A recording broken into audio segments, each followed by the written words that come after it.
It's 3 in the morning.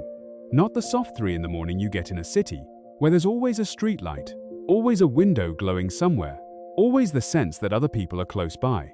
This is the other kind.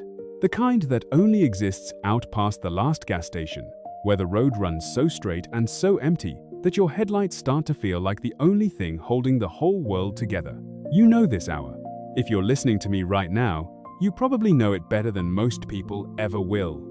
You know the way the white line starts to hum, the way the radio fades into static between towns that are 100 miles apart. The way your own thoughts get a little louder when there's nobody around to interrupt them. And you know that feeling, the one that doesn't have a name, when your high beams sweep across something on the shoulder up ahead, and for half a second, before your brain catches up, you can't quite tell what it is. A deer, a piece of blown tire, a person.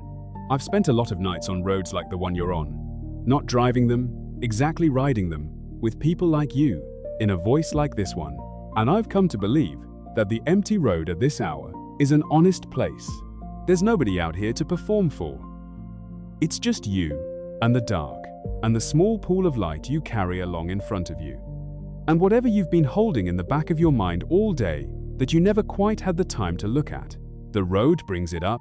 The road always brings it up. So if these stories sit a little heavy tonight, that's all right. That's the hour. That's what it's for. Tonight, I want to tell you about people who saw something on a dark road and had to make a choice in that half a second. Some of them were right, some of them were wrong, and one of them carried that choice for 31 years before he finally found out which one he'd been. So settle in. Keep your eyes forward and your hands on the wheel. We've got a long way to go before morning. This is Midnight Mile. Before we get rolling, just one quick thing, and I'll keep it short, because I know your attention belongs to the road. If you're driving right now, I don't want you doing a single thing except watching that line in front of you. Don't reach for your phone. Don't go hunting for any buttons. There is nothing here worth taking your eyes off the highway for. I'll be right here, either way. But later, when the engine's off, when you've backed into the spot, and the only sound is the tick of the motor cooling down, if these stories kept you company tonight, it would mean the world to me if you'd hit that subscribe button. That's all. No big speech. I make these to ride along with the people who do the lonely miles, the overnights, the empty stretches that everybody else is asleep through. The more folks who subscribe, the more nights I get to keep you company out here.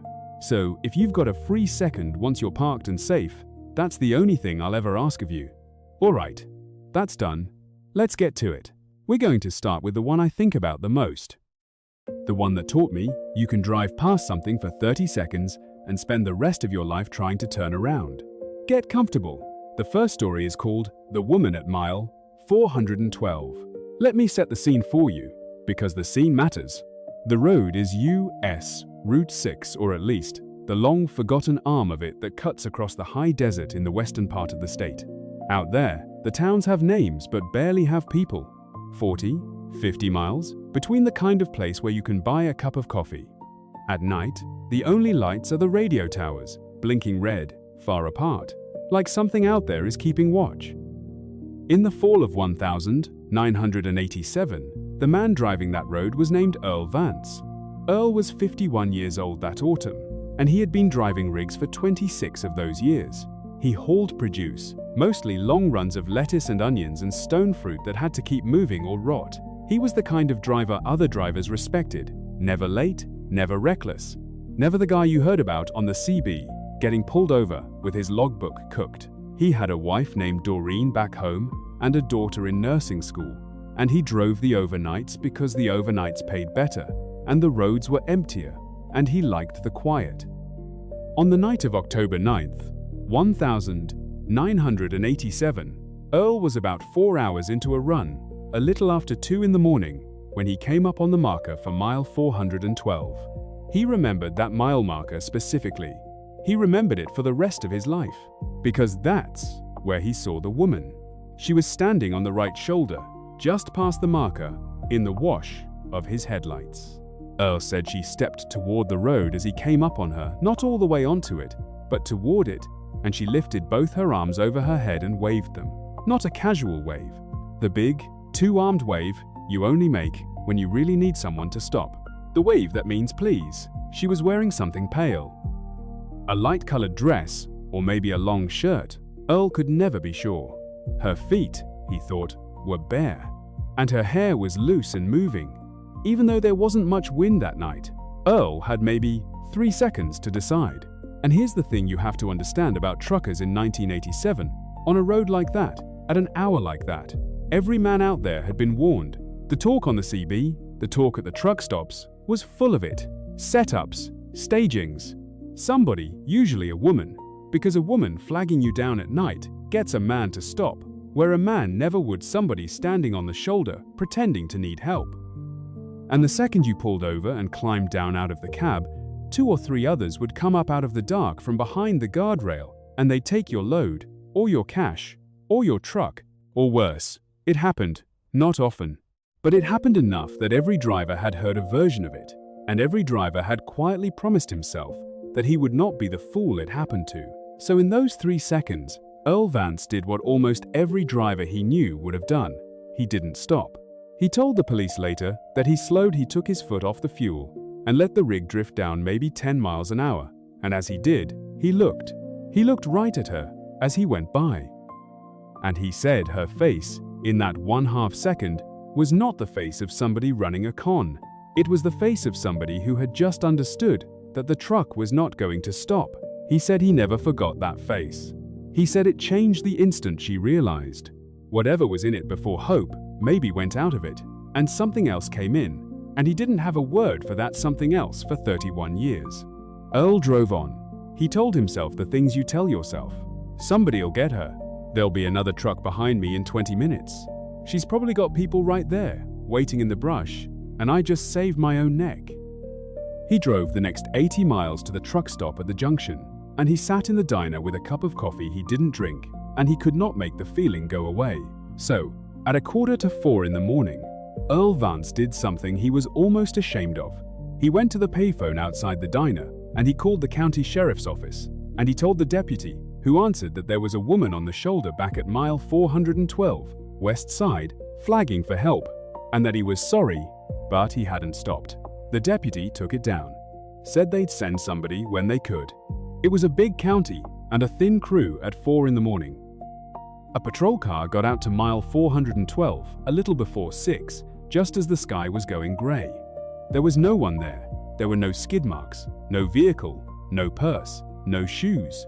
Nothing on the shoulder but the ordinary trash of a desert highway, a flattened can, a strip of tire, a fast food bag bleached white by the sun.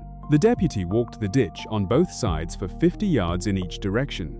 He found nothing. He wrote it up as unable to locate, noted that the reporting party was a passing trucker who had never made contact. And that was that. For 11 years, that was that. Now I want to step off the road for a minute and tell you about the part of this story that Earl Vance didn't know. Because while Earl was driving on, and while that deputy was walking an empty ditch at dawn, there was a pattern already forming in case files across 3 counties. Not connected yet. Nobody had connected them. They were just separate folders, in separate offices, gathering dust at different speeds. Between 1,984 and 1,996, women went missing along the corridor that Route 6 runs through. I'll give you the shape of it without the worst of the details, because the details aren't the point, and you don't need them in your head at 3 in the morning. They were spread out, one every year or so, different towns, different ages. The youngest was 19, the oldest was 44. What they had in common was thin, and that's exactly why nobody saw it for so long. Each of them had last been seen near the highway. A couple had cars that turned up later, pulled neatly onto the shoulder, out of gas or with a flat, doors unlocked, keys gone. A couple just vanished out of their own lives with no car involved at all. In a rural stretch that size, with that few people, 6 disappearances over 6 years didn't read as a pattern. It read as bad luck, runaways, bad marriages, the desert. It took until 1998 for someone to lay all 6 folders on one table at the same time. Her name was Mara Ellison, and she was a cold case investigator with the state, one of only 2 people whose entire job was to go back through the old files that the local offices had given up on. Ellison was the kind of investigator who believed that almost nothing is truly random. that patterns hide inside paperwork, and that the trouble is never a lack of information. The trouble is that the information is sitting in 7 different drawers in 7 different buildings, and nobody has ever put it in the same room. So she put it in the same room, and once all 6 were on one table, the corridor jumped out at her like it had been waiting. Every one of the 6, when you mapped their last known location, fell within about a 30-mile band on either side of Route 6, and 5 of the 6 had gone missing in the months between September and November. The fall. The same season, Earl Vance drove past mile 412. Ellison started pulling everything from those windows. Every incident report, every traffic stop, every unable to locate, every odd phone call that had ever come in off that highway during those autumn months across those years. That's how she found Earl's phone call. A single index card. Basically, October 9th, 87, 3:44 a.m.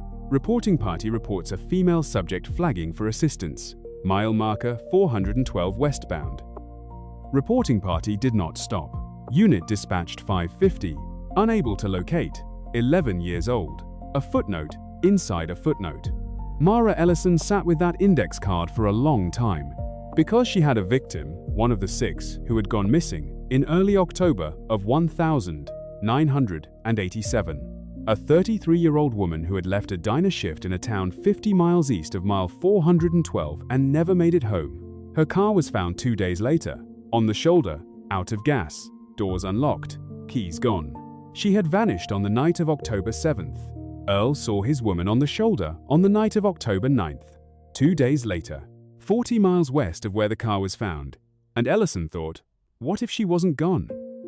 What if, for 2 days, she was still alive, and on the night of the 9th, for just one moment, on a dark stretch of road, she got loose long enough to stand on the shoulder and wave down a truck. And the truck didn't stop.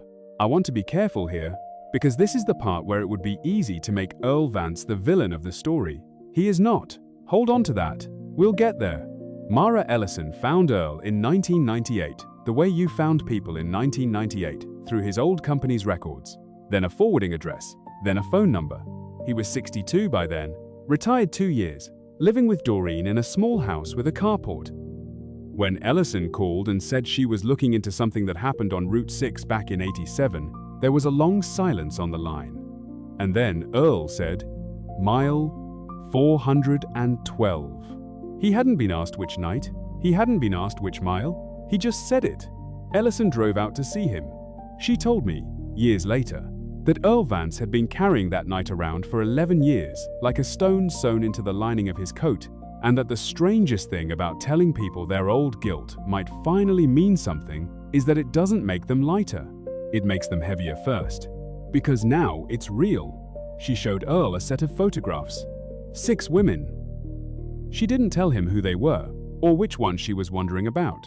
She just asked him, in your memory, in that half second under your headlights, is there a face here? Earl looked at all 6 for a long time, and he stopped on one. He couldn't be certain. 11 years, 3 seconds, a face in moving light. He said that out loud, more than once. I can't be certain. But his eyes kept going back to the woman in the 3rd photograph, the 33-year-old from the diner, the one who vanished on the 7th. He said, her hair was loose, like that. And she was, and then he stopped. And Mara Ellison watched a 62-year-old man press the back of his hand against his mouth. And she waited. Earl said, she was holding her wrist. Her right hand was holding her left wrist, across her body, like this. And he showed her, gripping his own forearm. I thought she was just cold. I've been telling myself for 11 years she was just cold. He had never put that in the original call. The deputy's index card didn't have it. He had never told a single person, because it had never seemed like a detail. It had just seemed like the way she was standing. Mara Ellison had read the file on the woman from the diner so many times she could have recited it, and she knew that when that woman's car was found on the shoulder, there had been on the steering wheel, on the door handle, in 2 or 3 places a particular kind of mark, the kind left by a plastic restraint, the kind you cut off. A woman holding her own wrist across her body, in the dark, on the side of a road, like someone whose hands had recently been bound together, and who, for one moment, was free. Here's where the case finally broke. And here's where you find out It was never really Earl Vance's failure that mattered most. It was Earl Vance's memory. Because Mara Ellison asked him one more question, almost as an afterthought, as she was packing up to leave. She asked, "In all your years on that road, did anything ever feel wrong out there? Any face you saw too often? Anybody who always seemed to be around?" And Earl said, without much thought at all, "Oh well, there was the wrecker." Ellison stopped packing. Earl explained, "On a dead stretch like that," he said, "you got to know the rigs you saw over and over, the other regular haulers, the one state trooper who worked the night shift, and one tow truck, a wrecker. Out there at all hours, more than seemed normal for a road with so little traffic. Always cruising slow, always seeming to find the cars that had broken down sometimes," he said, before anybody had even called it in. The drivers used to talk about it on the CB, called the operator the Angel because he always showed up for stranded folks, showed up fast, showed up friendly. "Real helpful fella," Earl said. "Everybody liked him. He'd help you change a tire for free. Wouldn't even take a tip. He was just always there." Mara Ellison asked Earl if he remembered anything about the wrecker, the company, the number on the door.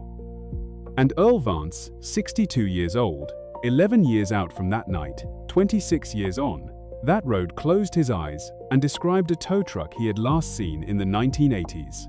The color, the shape of the boom, and a hand-painted name on the door, with a phone number underneath where the last 2 digits had been touched up in a slightly different paint, like they'd been changed when the area code split. It wasn't much. It was a man's memory of a truck, but it was enough for Mara Ellison to go and pull the business licenses for every wrecker and tow operation that had been registered along that corridor in the 1980s. And there were only a handful, and one of them matched. A one-man towing operation, run out of a yard behind a gas station near the middle of that 30-mile band, operating from 1983 to 1991, the year the owner sold off his equipment and quietly left the state. A man who, for 8 years, had a perfectly good reason to be parked on the shoulder of any highway, at any hour, beside any stranded car, with any person, and to have that person's vehicle hooked to the back of his rig, and not one driver who passed would ever think twice about it. A man who would not look like danger to a woman alone with a flat tire at midnight. A man who would look like the only good luck she'd had all night, the Angel. It took Mara Ellison and the people she eventually pulled onto the case another 2 years to build it the rest of the way. To find him in the state he'd moved to connect him through old records in a storage unit and the things people keep that they should have thrown away, to give 5 of those 6 families an answer after more than a decade of not knowing. I'm not going to walk you through that part tonight, the slow, grinding machinery of it, because it's long, and it's procedural, and it's not why I wanted to tell you this one. I wanted to tell you this one because of Earl Vance. Earl lived to see it. That's the part I hold on to. He was 64 when the arrest finally happened, and Mara Ellison made sure he got the call before he could read it anywhere else.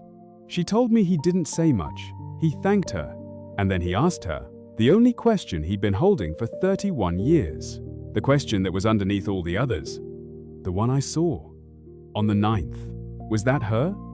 Did I? And he couldn't finish it. And Mara Ellison told him the truth, which was that they would probably never know for certain. The timeline fit, the location fit, the way she held her wrist fit. But certainty, in a thing like this, almost never comes. She told Earl that the honest answer was probably, and that she was sorry she couldn't give him better than that. And then she told him the other thing, the thing that was also true. She said, "Earl, if you had stopped that night, on a dark road, beside a woman you didn't know, there is a very good chance you would never have made it home. Whatever was out there with her was almost certainly still close. You'd have been a man in his 50s, alone, climbing down out of a truck, into the dark. You did not fail that night by driving on. You survived it. And then you remembered a tow truck for 31 years. You are the reason 5 families got to bury their daughters. You are the reason there is a name at all. Not the deputy, not me, you. You drove past her and you carried her the rest of your life, and that is what cracked it open." Earl Vance died 4 years later, of an ordinary heart thing, an old man in his own bed with Doreen beside him. At his service, a woman he had never met came and stood in the back. She was the sister of the woman from the diner, the one in the 3rd photograph, the one who held her own wrist in the dark. She didn't speak. She just came, and she stood there for the man who didn't stop. And afterward, she shook Doreen's hand and said the only thing there was to say, which was thank you. So here's what I want you to take with you down the road tonight. You are going to see things on these highways that you have to make a choice about in 3 seconds. And the world is going to tell you that the smart move, the safe move, the move that gets you home, is to keep driving.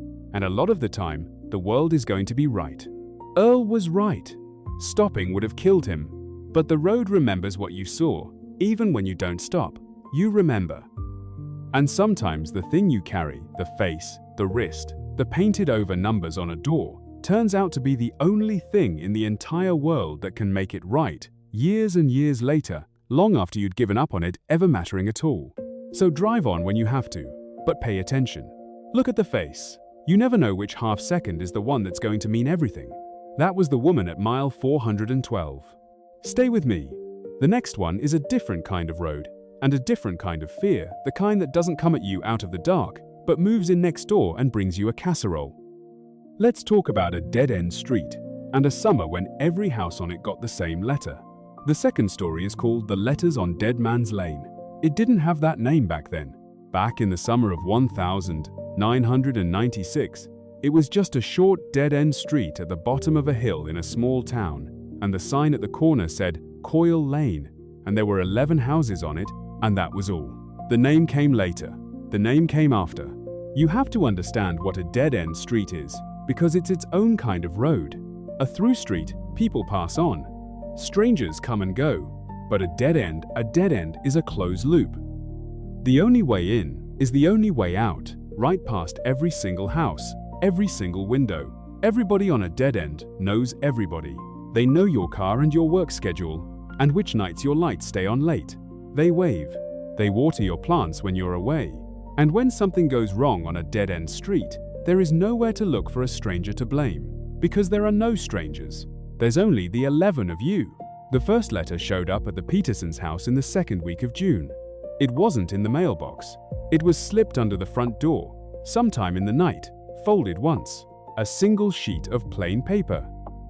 Typed, not handwritten, typed, on a machine, the letters pressed hard enough to dent the page. No greeting, no signature, no date, just 3 sentences.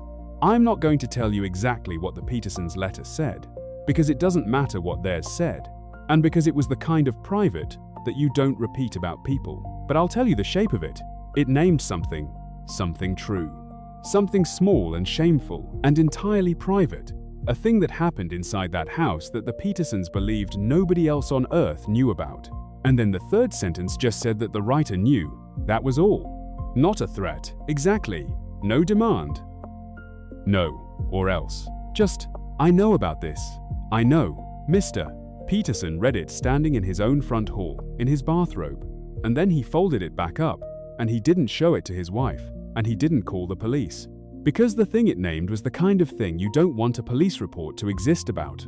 So he put it in the back of a drawer, and he told himself it was a sick prank, and he spent the next 3 days looking at his neighbors differently across their lawns. That's the genius of it, by the way. That's the engine of the whole thing, and I want you to notice it now, because it matters later. The letters were built so that the people who got them would keep them secret. Each one named something the recipient was ashamed of. And shame doesn't go to the police. Shame goes in the back of a drawer. So for weeks, nobody on Coyle Lane knew that anybody else was getting them. The Andersons got one. The widow at the top of the street, Mrs. Cho, got one. The young couple with the new baby got one. The man who fixed appliances out of his garage got one. One by one, all through June and into July, the letters came under the doors in the night. And one by one, 11 households folded them up and hid them, and started watching the street, out of the corners of their eyes, each one certain they were the only one, each one quietly deciding which of their neighbors had the kind of cruelty in them to do something like this. It was the Andersons' teenage son who finally broke it open, and he did it by accident. He was 16, and he was complaining to his buddy across the street, the appliance man's nephew, about how weird his parents had been acting, how his mom had started locking the door in the daytime, which she never did, and how he'd found this dumb typed letter in the trash that didn't make any sense. And the friend went quiet. And the friend said, "My uncle's got one of those. in his desk. I saw it, and that was the thread that, once it got pulled, unraveled the whole street, because the two boys started asking around, carefully, at first, then less carefully. And within about a week, the truth came out at a hastily called meeting in the Petersons' living room, with most of the lane crowded in on folding chairs. Every house had gotten one, every single one. 11 houses, 11 letters, each one naming a private and humiliating truth, each one ending with "I know," and every family had spent a month believing they were alone and silently suspecting the very neighbors who were now sitting 3 feet away on a folding chair, holding a cup of coffee, just as scared as they were. You can imagine what that does to a place. A month of secret poison, and now it's all out in the open at once. And the only thing everybody agrees on is the thing that should be most frightening of all. It has to be one of us. The letters were hand-delivered, under the door, in the dark. No postmarks. Whoever was doing this lived close enough to walk to every house in one night without being seen. Whoever was doing this knew things about all 11 families that they had no business knowing. It wasn't a stranger. It couldn't be. It was somebody on Coyle Lane. It was somebody in that living room. And that is the moment a quiet, kind man named Walt Brennan stood up and took charge. Walt was the one everybody trusted. He'd lived on the lane the longest, close to 30 years. In the greenhouse halfway down, the one with the immaculate garden. He was retired, a widower, somewhere in his late 60s, and he was the kind of neighbor every street wishes it had. He shoveled the widow's walk in winter. He kept an eye on the kids. He remembered birthdays. When the young couple's baby was born, it was Walt who organized the meal train. He was warm, and he was steady. And when the room was coming apart with fear and suspicion that night, it was Walt Brennan who stood up and raised his hands and said, in his calm and grandfatherly way, "All right now. All right. We're not going to turn on each other." That's exactly what this person wants. We're going to get organized, and we're going to catch whoever's doing this. And we're going to protect each other until we do. And the room exhaled, because finally, somebody sounded like an adult. Walt set up a watch. 2 neighbors a night, in shifts, sitting up to keep an eye on the street, with a phone list and a signal, and a thermos of coffee Walt brought around himself. He organized everything. He kept a binder. He took it more seriously than anyone. When people got scared and wanted to just call the county and hand it over, it was Walt who gently talked them down, reminded them, kindly, that the letters named private things, didn't they? And did the Petersons really want all of that written into a police report, available for anyone to read? Better, he said, to handle it ourselves, as a community, as neighbors, quietly. And here is where the street made its mistake. Because once people were organized, once they were sitting up at night watching, they needed somewhere to point all that fear.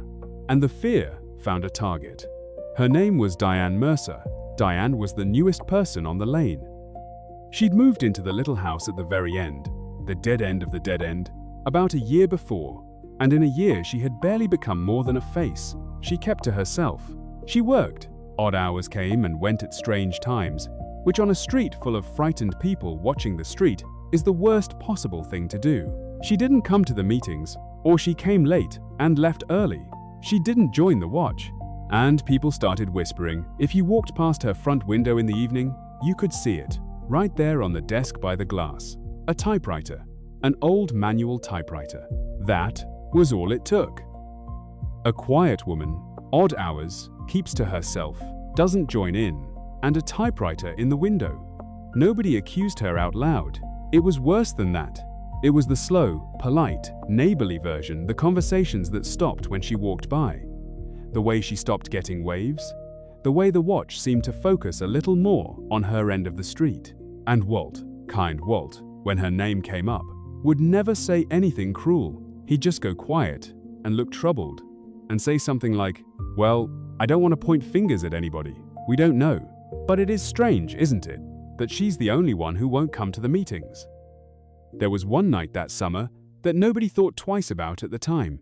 I only know about it because years later, when the whole thing finally got pulled apart, one of the old watch logs turned up. Walt's binder, of all things, kept so neat, and there it was, in somebody's careful handwriting. It was a little after 2 in the morning, on one of the hot nights in early July. Two neighbors were sitting the watch, the appliance man and one of the Anderson parents. The story goes, each in a lawn chair at the top of the lane with the thermos between them, fighting to stay awake. And one of them nudged the other, because down at the dark end of the street, something was moving. A figure. Low and quiet, slipping along the back edge of the houses, between the fences and the tree line, where the streetlight didn't reach. Exactly the way you'd move if you didn't want to be seen. Their hearts came straight up into their throats. This was it. This was the letter writer, caught in the act. One of them got to his feet and called out, "Who's there?" in a voice that cracked right down the middle. And the figure stopped, and straightened up. And it was Walt. Walt Brennan, in his bathrobe and slippers, a little flashlight in his hand, looking sheepish. He said he was sorry. He hadn't meant to scare anybody half to death. He just couldn't sleep. He never could. These nights, not with all this going on, and he'd figured that as long as he was up, he'd walk an extra round along the backs of the houses, just to be sure, just to keep everybody safe. And the two watchers laughed, the shaky laugh of people whose fear has just let go all at once, and they thanked him. Of course, it was Walt. Who else, in the whole wide world, would be out at 2 in the morning in his robe, moving quiet along the dark backs of his neighbors' homes, except the one man on the street who cared enough to lose sleep over them? They wrote it in the log as a false alarm. His name, the time, and 2 words, all clear.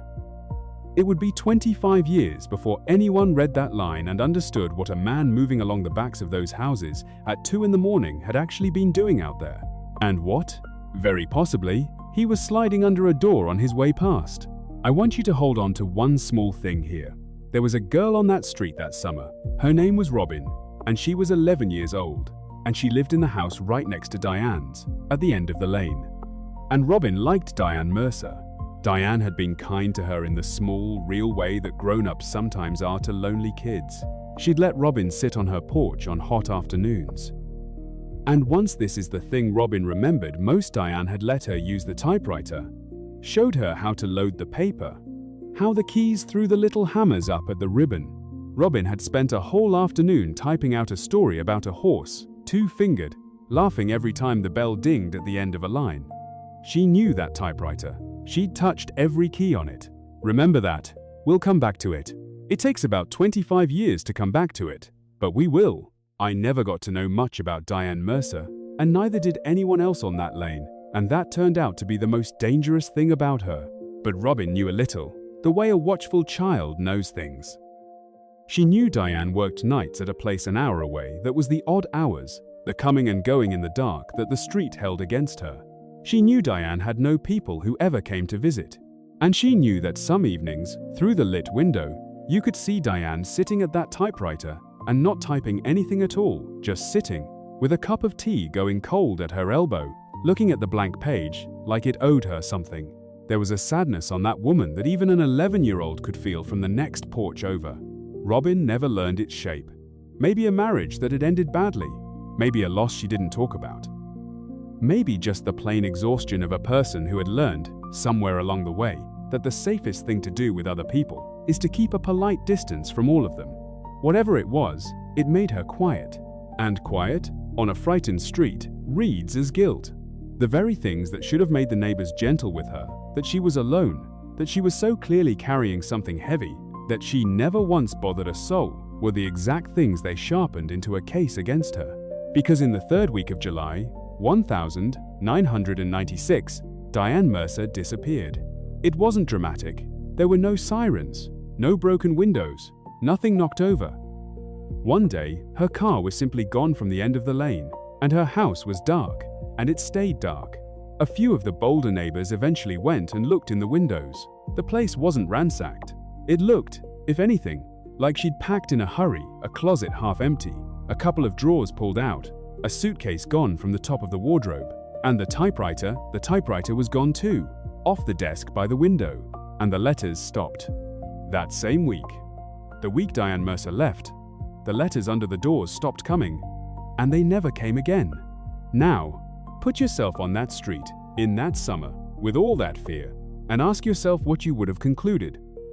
The strange woman, the one who kept to herself, the one with the typewriter in the window, the one everybody had quietly decided was the most likely she vanished in the night, took her typewriter with her, And the moment she was gone, the nightmare ended. To the people of Coyle Lane, it wasn't even a question. It was relief. It was proof. She did it, and she knew she'd been found out, and she ran. Case closed. The watch stood down. Walt Brennan, kind Walt, told everyone they could finally sleep, and that he was just glad it was over, and that he hoped, wherever she'd gone, that woman would get the help she so clearly needed. The police were called, eventually, but only the once, and only to take a missing persons report that nobody really pushed on. A grown woman, no signs of a struggle, packed a bag and drove off. People do that. There was no family calling, no employer raising the alarm in any serious way. Diane Mercer was a person who had kept to herself so completely that almost no one was left to insist that her disappearance was wrong. The file got opened. The file went cold, and the street got a new, dark little nickname out of the whole business, the way places do the dead end where that woman wrote those letters and ran. Dead Man's Lane. And for 25 years, that was the story. That Diane Mercer wrote the letters and disappeared. It might have stayed the story forever, except that Robin grew up. She moved away, the way kids do, went to college, built a life 2 states over. But her parents kept the house at the end of the lane, and when her mother passed, late, in her 80s, the house came to Robin, and Robin, now in her late 30s, came back to clean it out and sell it. And being back on that lane, in that quiet, with all of it pressing in on her, she found that the one thing she could not stop thinking about was Diane Mercer, the woman next door who had been kind to a lonely kid, the woman everyone said had done something monstrous and run. Robin had never believed it, not as a child, not as an adult. And now she was a grown woman standing on the same porch, and the not believing had turned into something sharper. So she started asking around. The lane had mostly turned over new families, young people who'd never heard the old story. But a few of the originals were still there, very old now. And it was one of them, the widow Mrs. Cho, nearly 90 and sharp as ever, who said the thing that turned the whole world over. Robin had asked her, gently, about the letters, about what hers had said, and Mrs. Cho, after all those years, finally told her the private, shameful little truth that her letter had named. And then Mrs. Cho frowned, and she said something she had clearly turned over many times alone, the way the very old do. She said, "You know what I could never understand, all these years? The thing in my letter. There was only one other person in the whole world who knew about it. Just one. And I never told the police, and I never told the street, and I never figured out how that woman down the end could have known, because the only soul I ever told." And she stopped. And Robin watched a 90-year-old woman's face change. "The only soul I ever told, Mrs. Cho said, slowly, was Walt, years before. He used to sit with me, after my husband died. He was so easy to talk to. You told Walt things. You told Walt things." That was the crack. That was the whole thing, right there, in one sentence from an old woman on a porch. Because once Robin had it, she couldn't stop seeing it. Walt Brennan had lived on that street for 30 years. Walt remembered everyone's birthday. Walt organized the meal trains and shoveled the walks and sat with the widows. Walt was the man you told things to.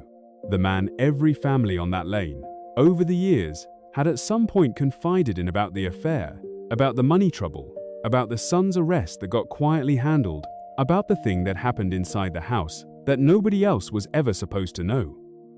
11 houses worth of private, shameful, confided secrets. And one man who'd been collecting them with a warm smile and a thermos of coffee for 30 years. He hadn't needed to spy on anyone. He hadn't needed to break into anyone's house.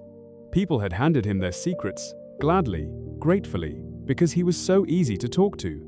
And then one summer, he had typed them up, 3 sentences at a time, and slipped them under the doors in the dark, including, Robin realized, under his own door, a letter to himself which he had brought to that first meeting and shown around, trembling and upset, just like everyone else.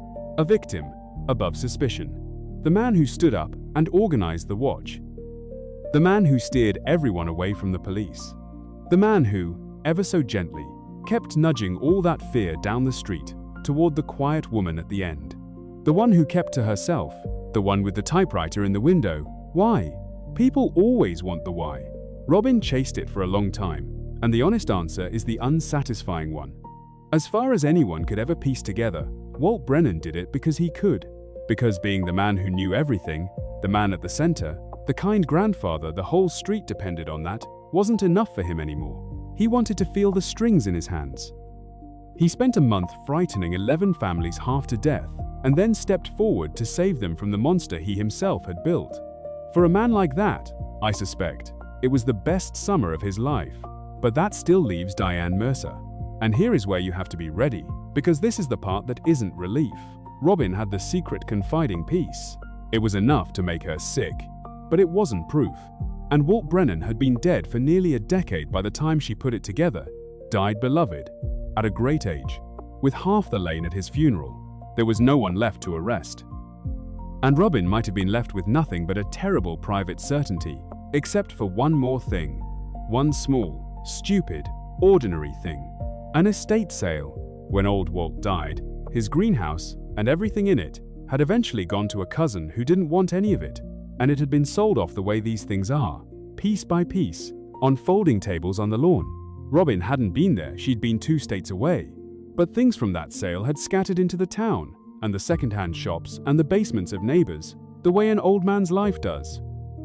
And one afternoon, deep into cleaning out her mother's house, Robin walked into a little junk and antiques place in town to price some of her mother's things, and there, on a shelf in the back, under a film of dust, was an old manual typewriter.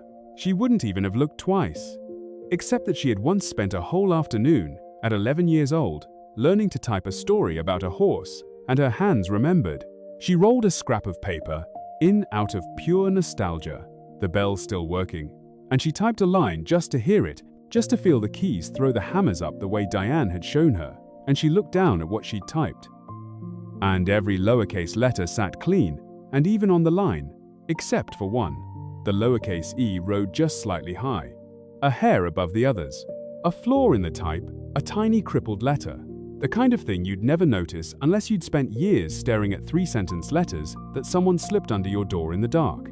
And Robin knew 2 things at once, standing in that dusty little shop. She knew that this was not Diane Mercer's typewriter because she had used Diane's typewriter. She knew Diane's typewriter, and Diane's E had been perfect. And she knew, from the little handwritten tag tied to it with string, where this one had come from. An estate, a green house, Coyle Lane. It had been Walt's all along. The machine that wrote every one of those letters had sat in Walt Brennan's den for 30 years, and it had outlived him, and it had ended up on a shelf with a string tag, waiting, as patient as a thing can be, for the one person left in the world who would recognize a single broken letter.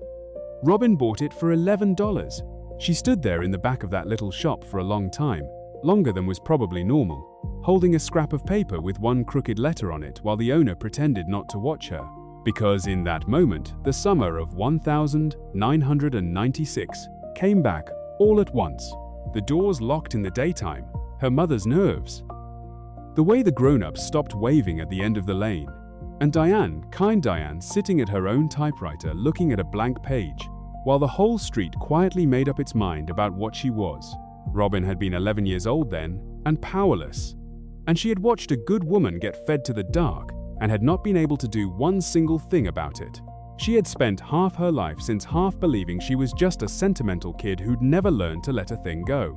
She wasn't. She had been the only soul on that whole street who had looked at the quiet woman at the end of the lane and seen a person instead of a story. And then she took it, and what Mrs. Cho had told her, and 25 years of refusing to believe the story, to a cold case unit in the county, the kind of unit that didn't exist back in 1996, the kind that exists now precisely for the Diane Mercers, the ones nobody pushed on. I'll be honest with you about how it ended, because I always am. Walt Brennan was beyond any courtroom. There would be no trial, no confession, no satisfying scene where the kind old man finally drops the mask. He was years in the ground. But the reinvestigation did 2 things, and they were the only 2 things left to do, and they were not nothing. It cleared Diane Mercer's name. After 25 years of being the woman who wrote those letters and ran, the file was corrected, the truth was put on the record, and the dead-end street that had so quietly handed her to her fate finally had to know what it had done. Robin was the one who had to tell the few who were left. She went up the lane, to the doors of the 2 or 3 originals still hanging on, and she told them, as plainly and as gently as she could, what she'd found. Most of them were very old by then. Some of them cried. The young families who'd bought in long after mostly just thought it was a strange, sad old story about people they had never met. But Mrs.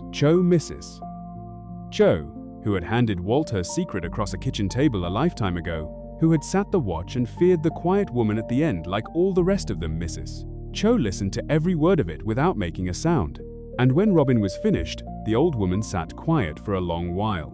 And then she said, almost to herself, that she had carried that man's casseroles to other people's funerals, that she had told him, at her own husband's wake, that he was the kindest man on the street. And then she said that she would like to be alone now, please. And Robin left her there on her porch, a very old woman sitting very still in the afternoon light, doing the terrible arithmetic of a whole long life spent trusting the wrong face. And it answered the other question, the one about where she'd actually gone, that quiet July, when her car vanished and her closet was half empty, and everyone decided she'd run.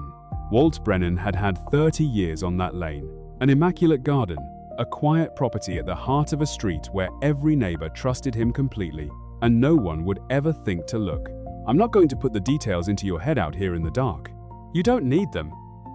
But the searchers who finally went out to that greenhouse, working from old property records, and the things the reinvestigation turned up, did not come back empty-handed. And after 25 years, the few people left who had ever cared about Diane Mercer were able to lay her somewhere with her name spelled right and the truth said over her out loud. So here's what I want you to carry out of this one, down whatever dark road you're on tonight. We're all taught to be afraid of the stranger, the figure in the headlights, the knock at the door, the danger that comes at you out of the night. And sometimes that fear is right, like it was for Earl Vance. But the most dangerous person on Coyle Lane was not a stranger, and he never came at anyone out of the dark. He came at them with a casserole and a thermos of coffee.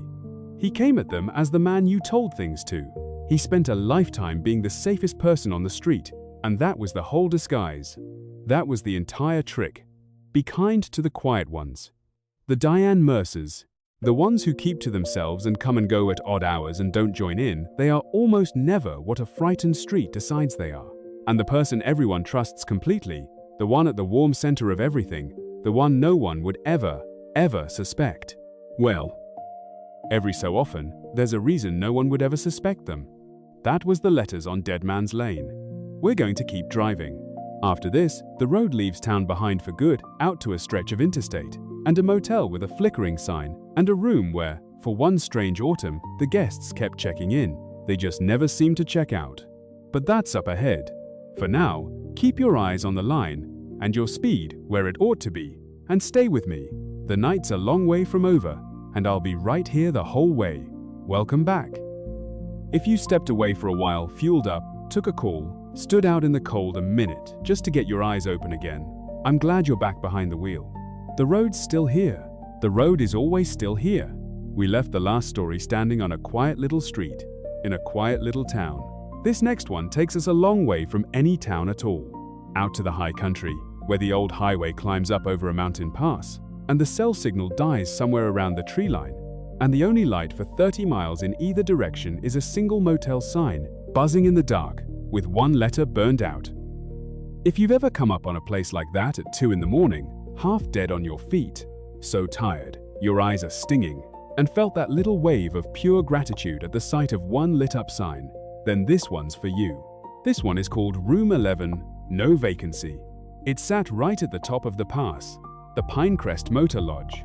Built in the 1950s, back when that pass road was the only way through those mountains, if you were driving east to west across that part of the state, you had no choice. You had to climb it, switchback after switchback, and by the time you reached the summit, you'd been white-knuckling it for an hour. And there, at the very top, was the Pinecrest.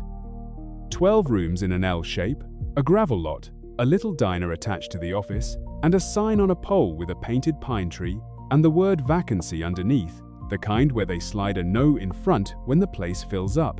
It was the most welcome sight in the world, that sign. Up there, the weather comes in fast and mean. Snow in October. Fog so thick at the summit that your headlights just bounce back at you. The Pinecrest was the place you were grateful for. The place that meant you didn't have to drive the rest of that pass in the dark and the ice. You pulled in, you got a key, you slept, and in the morning you went on, and you never thought about it again. By the late 1970s, the Pinecrest was run by an older couple, the Lindqvists, who'd bought it for their retirement and gotten more than they bargained for, and a rotating cast of teenage night clerks from the valley below. It was a quiet operation. Truckers, mostly, hunters in season, and the loneliest category of all the solo travelers, the ones crossing the country by themselves. A retiree driving to see grandchildren 2 states away. A young man with everything he owned in a hatchback headed west to a new job. A divorced salesman putting miles between himself and a life that hadn't worked out. People with nobody in the next seat, and nobody expecting them anywhere in particular, and nobody who'd notice for a good long while if they simply never arrived. I want you to hold on to that, because it's the whole reason this went on as long as it did. In the autumn of 1978, over about 3 months, several travelers who checked in at the Pinecrest were never seen alive again. But it didn't look like anything. That's the thing. It didn't look like a pattern. It didn't look like a crime. It didn't even look like a mystery, not at the time. Because these were the road's most invisible people, and they vanished in the most ordinary-looking way imaginable.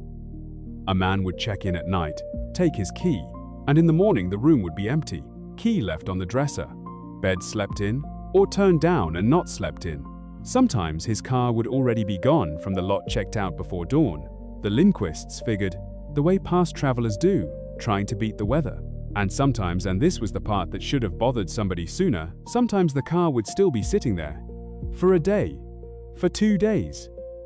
And then the Lindquists would shrug and have it towed, and assume the fellow had caught a ride with someone, or wandered off drunk, or skipped out on the bill, and they'd rent the room to the next traveler and forget all about it. 12 rooms. But it was always the same room. The empty key, the abandoned car, it always traced back to the end room.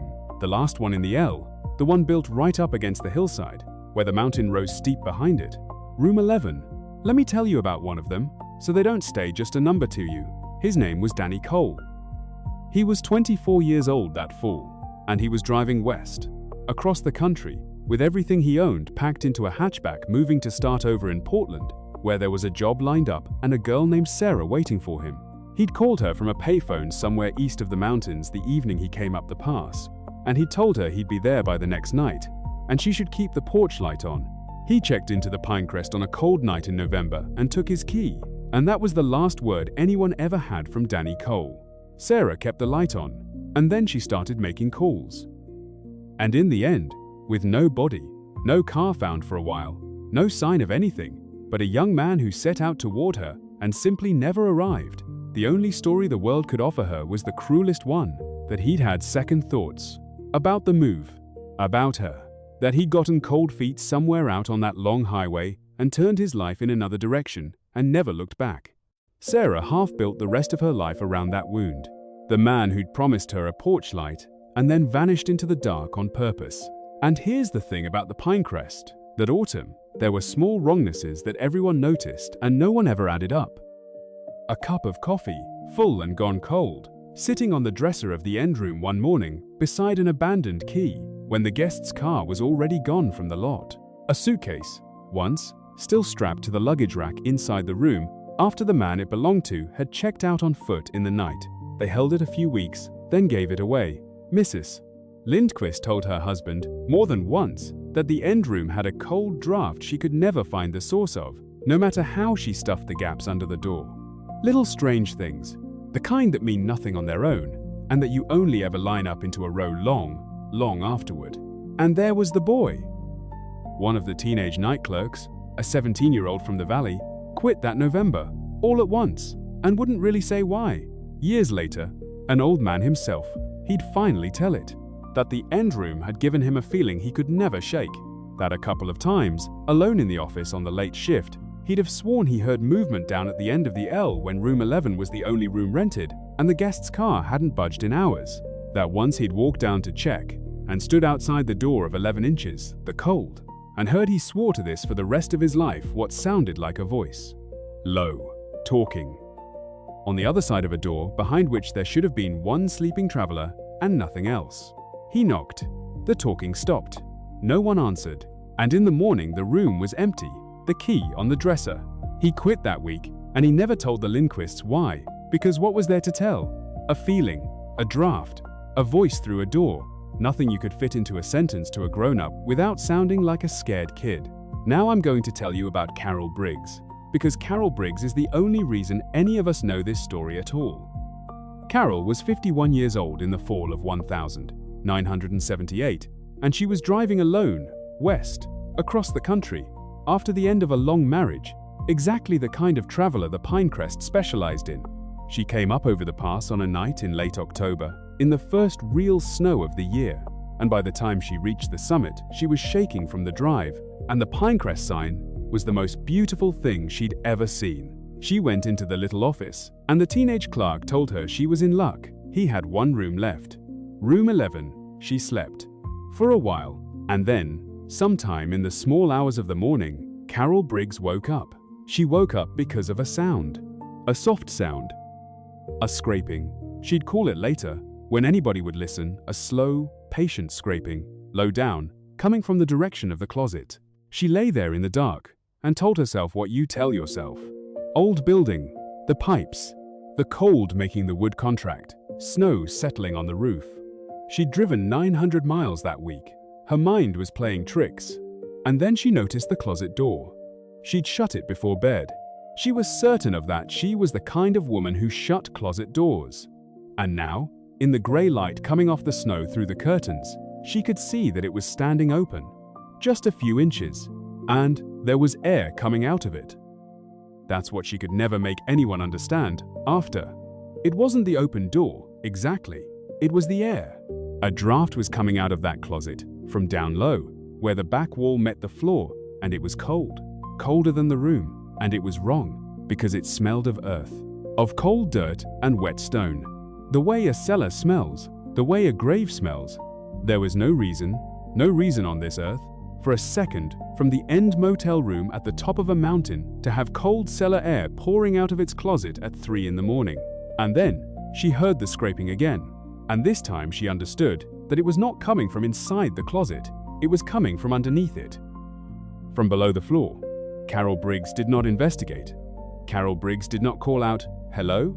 Carol Briggs did the single smartest thing anybody in this entire story ever did.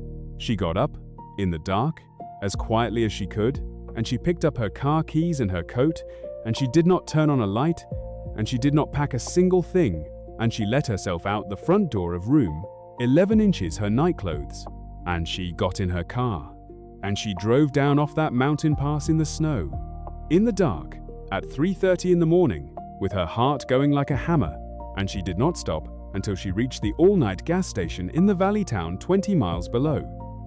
And from the payphone there, she called the county sheriff's office, and she told the deputy, who answered, that there was something under the floor of room 11 at the Pinecrest, that there was cold air, and a smell like a grave, and a sound of something moving below the boards. You can probably guess how that went. The deputy was kind about it, by all accounts, but it was 3:40 in the morning, in a snowstorm, and on the other end of the line was a woman alone, exhausted, just out of a hard divorce, who had woken from a dead sleep in an unfamiliar room in a strange old building on a mountain.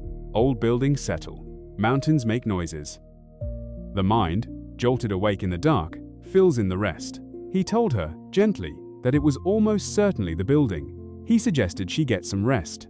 He may have sent somebody up to the Pinecrest in the days that followed to glance around, and if he did, they found nothing. Because of course they found nothing. A closet is a closet. A floor is a floor. And nobody pulls up a carpet over a building noise. Carol drove on west and built her new life. But here's the part that stayed with her, the part that I think is the cruelest part.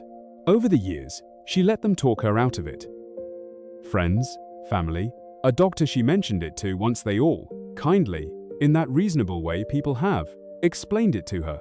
The stress, the power of suggestion, a bad dream half remembered. And Carol Briggs, who had trusted her own fear on the one night it mattered, spent the next 37 years slowly being persuaded that she'd imagined the whole thing, that she'd panicked and run from a noisy radiator and called the police on a snowstorm. She hadn't, but she'd never know that for almost 4 decades. And I think about the others, Sometimes, the ones who didn't wake up. Or the ones who did wake up and heard the very same scraping Carol heard and told themselves the very same reasonable things: old building, the pipes, the cold, and rolled over and went back to sleep. Because that is the sane thing to do, the normal thing, the thing very nearly all of us would do. Carol Briggs was not braver than they were. She wasn't smarter. She got one extra gift the others didn't get, and the gift was simply this. For whatever reason, on that one night, the animal in her shouted louder than the reasonable voice, and she listened to it before her mind had the chance to talk her back into bed. That's the whole margin. That's the entire distance between the woman who drove down off that mountain and the names they would carry up out of that cellar 38 years later. A few seconds of listening to the oldest part of yourself, in the dark. The Pinecrest, meanwhile, died the way these places die. In the late 1980s, the state finally built a modern freeway, a wide, gentle, 4-lane route through a lower valley to the south, with none of the old pass's switchbacks and ice. And just like that, nobody had to climb the pass anymore. Nobody chose to. The traffic that had been the Pinecrest's whole reason for existing simply went somewhere else, all at once, the way water finds a lower channel. The diner closed first, then the rooms. The Lindquist sold for almost nothing and moved away, and the Pinecrest Motor Lodge sat empty at the top of a road that no longer went anywhere, with the snow piling on its roof every winter and its windows breaking one by one for the better part of 30 years. A dead motel on a dead road. The kind of place you'd pass if you ever passed it at all, and think, somebody used to make a go of it up here, and never give it another thought. It came down in 2016. The county owned the land by then, and the old building was a hazard, and they finally scraped together the money to demolish it. And before you tear a building like that down, there are people who have to go through it first, survey it, check it for the bad old materials they used in the 50s. And it was one of those people, walking through the rotted shell of the end room with a clipboard, who noticed that something about room 11 didn't add up. The closet was too shallow. From inside the room, the closet was a normal depth. But this fellow had just been around the outside of the building, against the hillside, and he knew how thick that end wall was, and the math didn't work. There was space back there, a foot, 2 feet, of space behind the closet's back wall that wasn't accounted for. So, he did the thing nobody in 1978 had done. He pulled up the rotted carpet on the closet floor, and there was a trap door. Underneath it, a wooden ladder, gone soft with age, dropped down into a stone-lined room. A cellar. And here is the thing that nobody, not the Lindquists, not the deputies, not anyone alive in that whole county had known. Before the Pinecrest was ever built, that mountaintop had been a homestead. A hard little family farm, from way back, abandoned and sold off long before the motel went up in the 50s.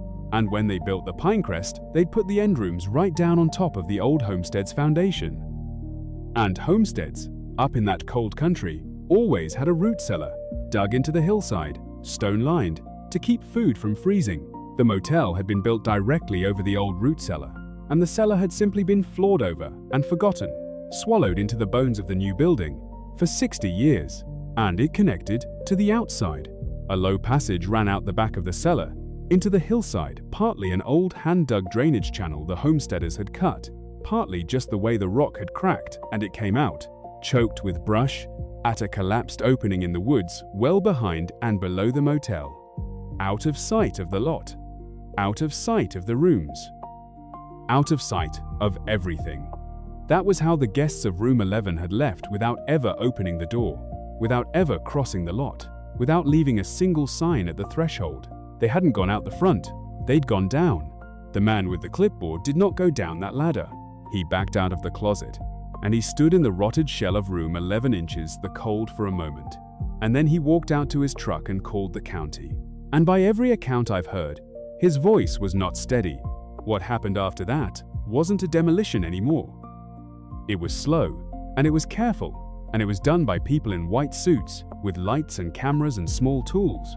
Over the course of days, the way you handle a thing when you already understand, before you've even reached the bottom of it, that it is going to be terrible. I'm not going to tell you what they found in that cellar. You don't need it in your head, up there in the dark with me tonight. And the people it belonged to deserve better than to have it described for a story. I'll only tell you that the searchers who went down that ladder in 2016 did not come back up empty-handed, and that several families who had spent 38 years not knowing what had become of a father, a brother, a son who'd set off across the country alone one autumn and simply never arrived, those families finally got an answer. A terrible one, but an answer with a name on it and a place to lay him, which is more than they'd had in all the long years before. One of the names they were finally able to give back was Danny Coles.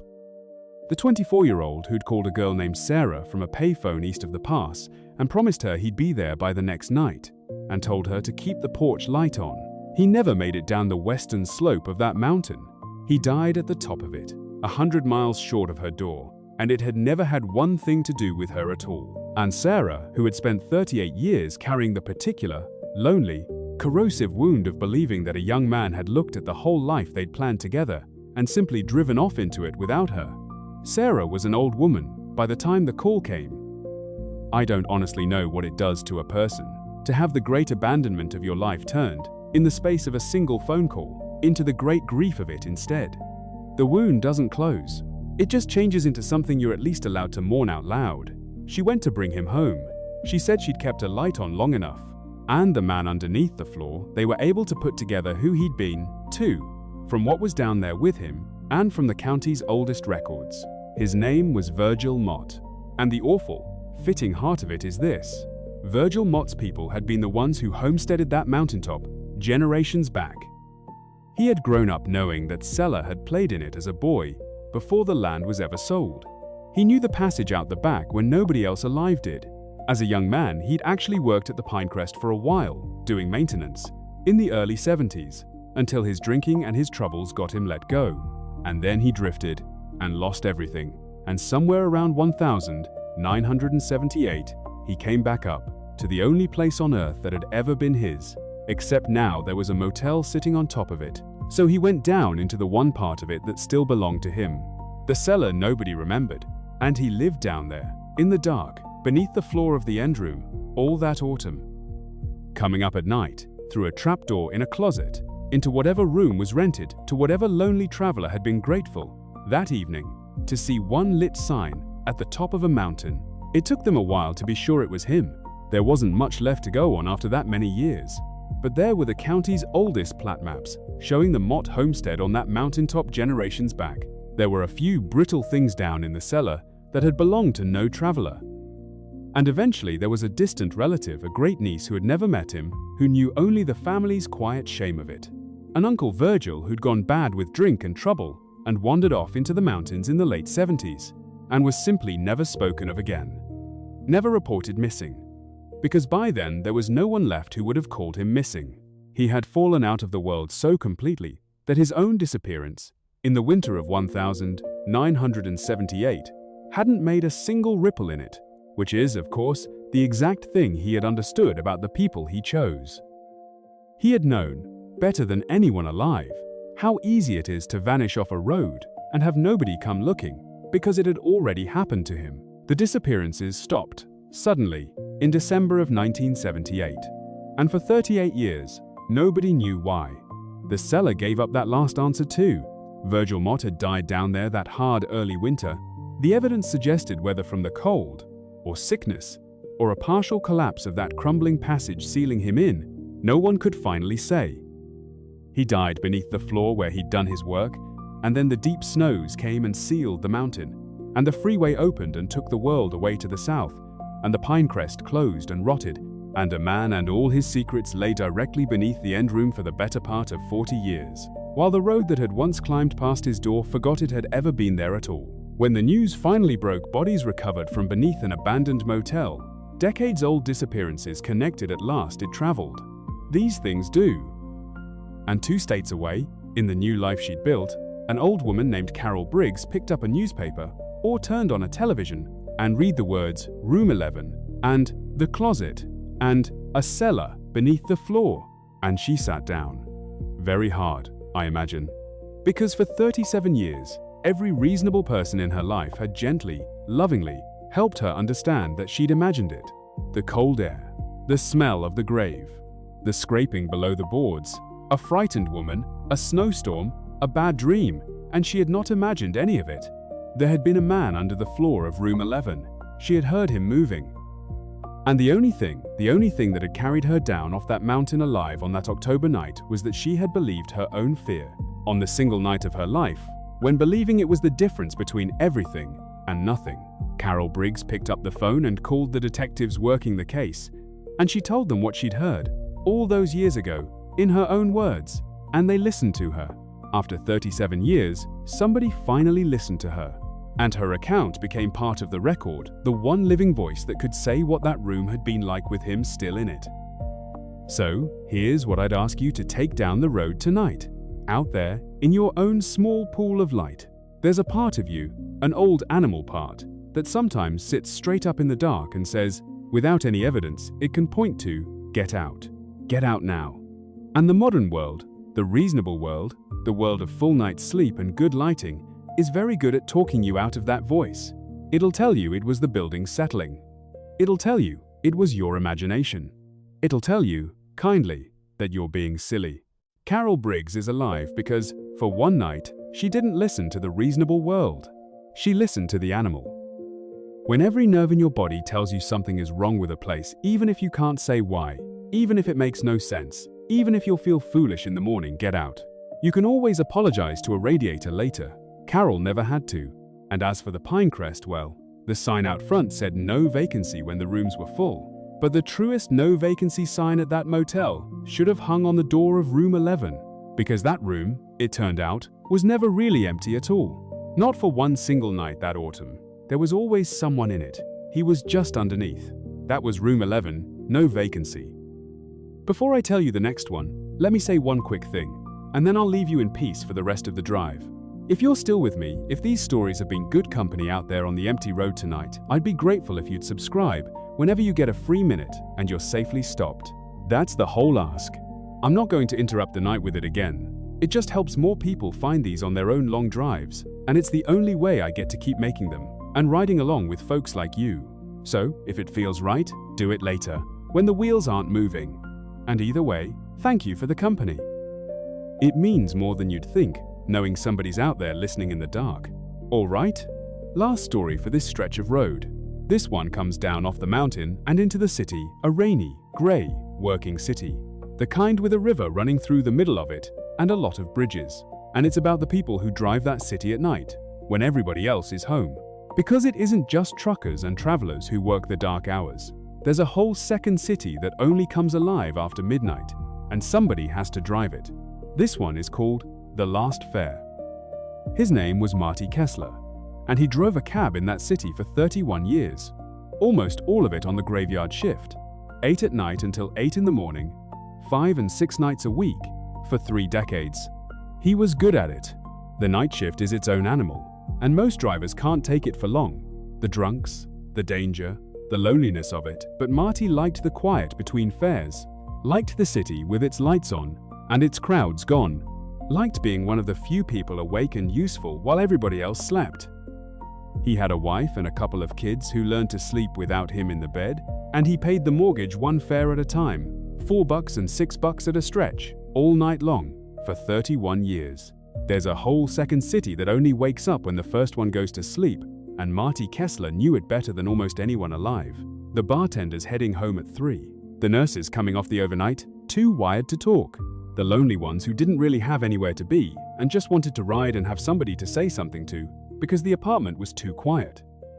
He kept a roll of paper towels up front for the ones who got sick and a flat, unbothered patience for the ones who got mean. He'd been robbed twice in 31 years and never once carried so much as a tire iron, because he'd decided early on that fear was just one more thing that would wear a man down over a career, and he flatly refused to let it ride up front with him. He knew which bridges iced over first, and which corners you didn't stop on, and which all-night diner had the only coffee worth drinking at 4 in the morning. He was, in the particular way of men who do an invisible job well for a very long time, completely unremarkable and quietly extraordinary, and the city he carried through the dark every single night would not have been able to tell you his name if you'd stopped it on the street and asked. You drive a city at night that long, you see everything. Marty saw it all, and most of it rolled right off him. But there was one fare he never, ever shook. One night, out of 31 years, that he carried with him to the end. It was a rainy night in the spring of 1986.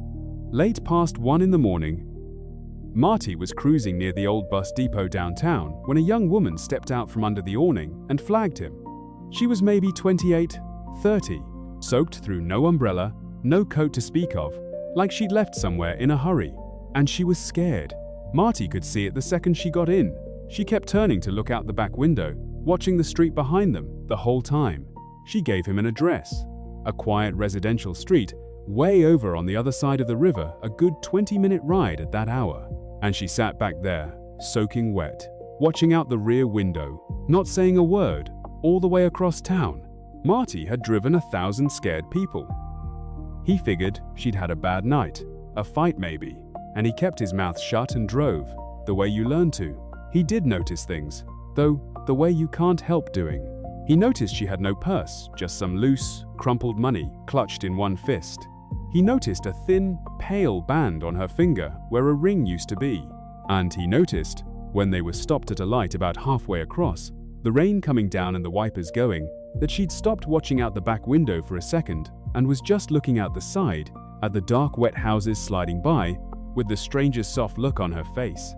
And she said something then. Not really to him, more to the window. She said her little girl was a good sleeper, that she could sleep through anything, a storm, anything.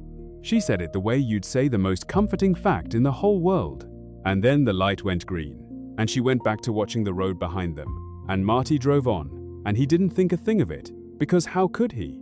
It was only 31 years later that anyone understood she'd been talking about a 4-year-old who was asleep that very minute, 1 block from the corner where she was about to ask him to stop. A good sleeper. Sleeping right through the storm, safe in the back bedroom, while her mother crossed an entire city in the rain to come and carry her out of that life for good. But when they were nearly there, a block from the address she'd given, she leaned forward, and she asked him to pull over. Right there, on the corner. Not at the house. On the corner, a block short. And then she did the thing Marty Kessler never forgot. She paid him, counted it out exact, and gave him everything else she had on top of it. Crumpled bills, like money didn't matter anymore.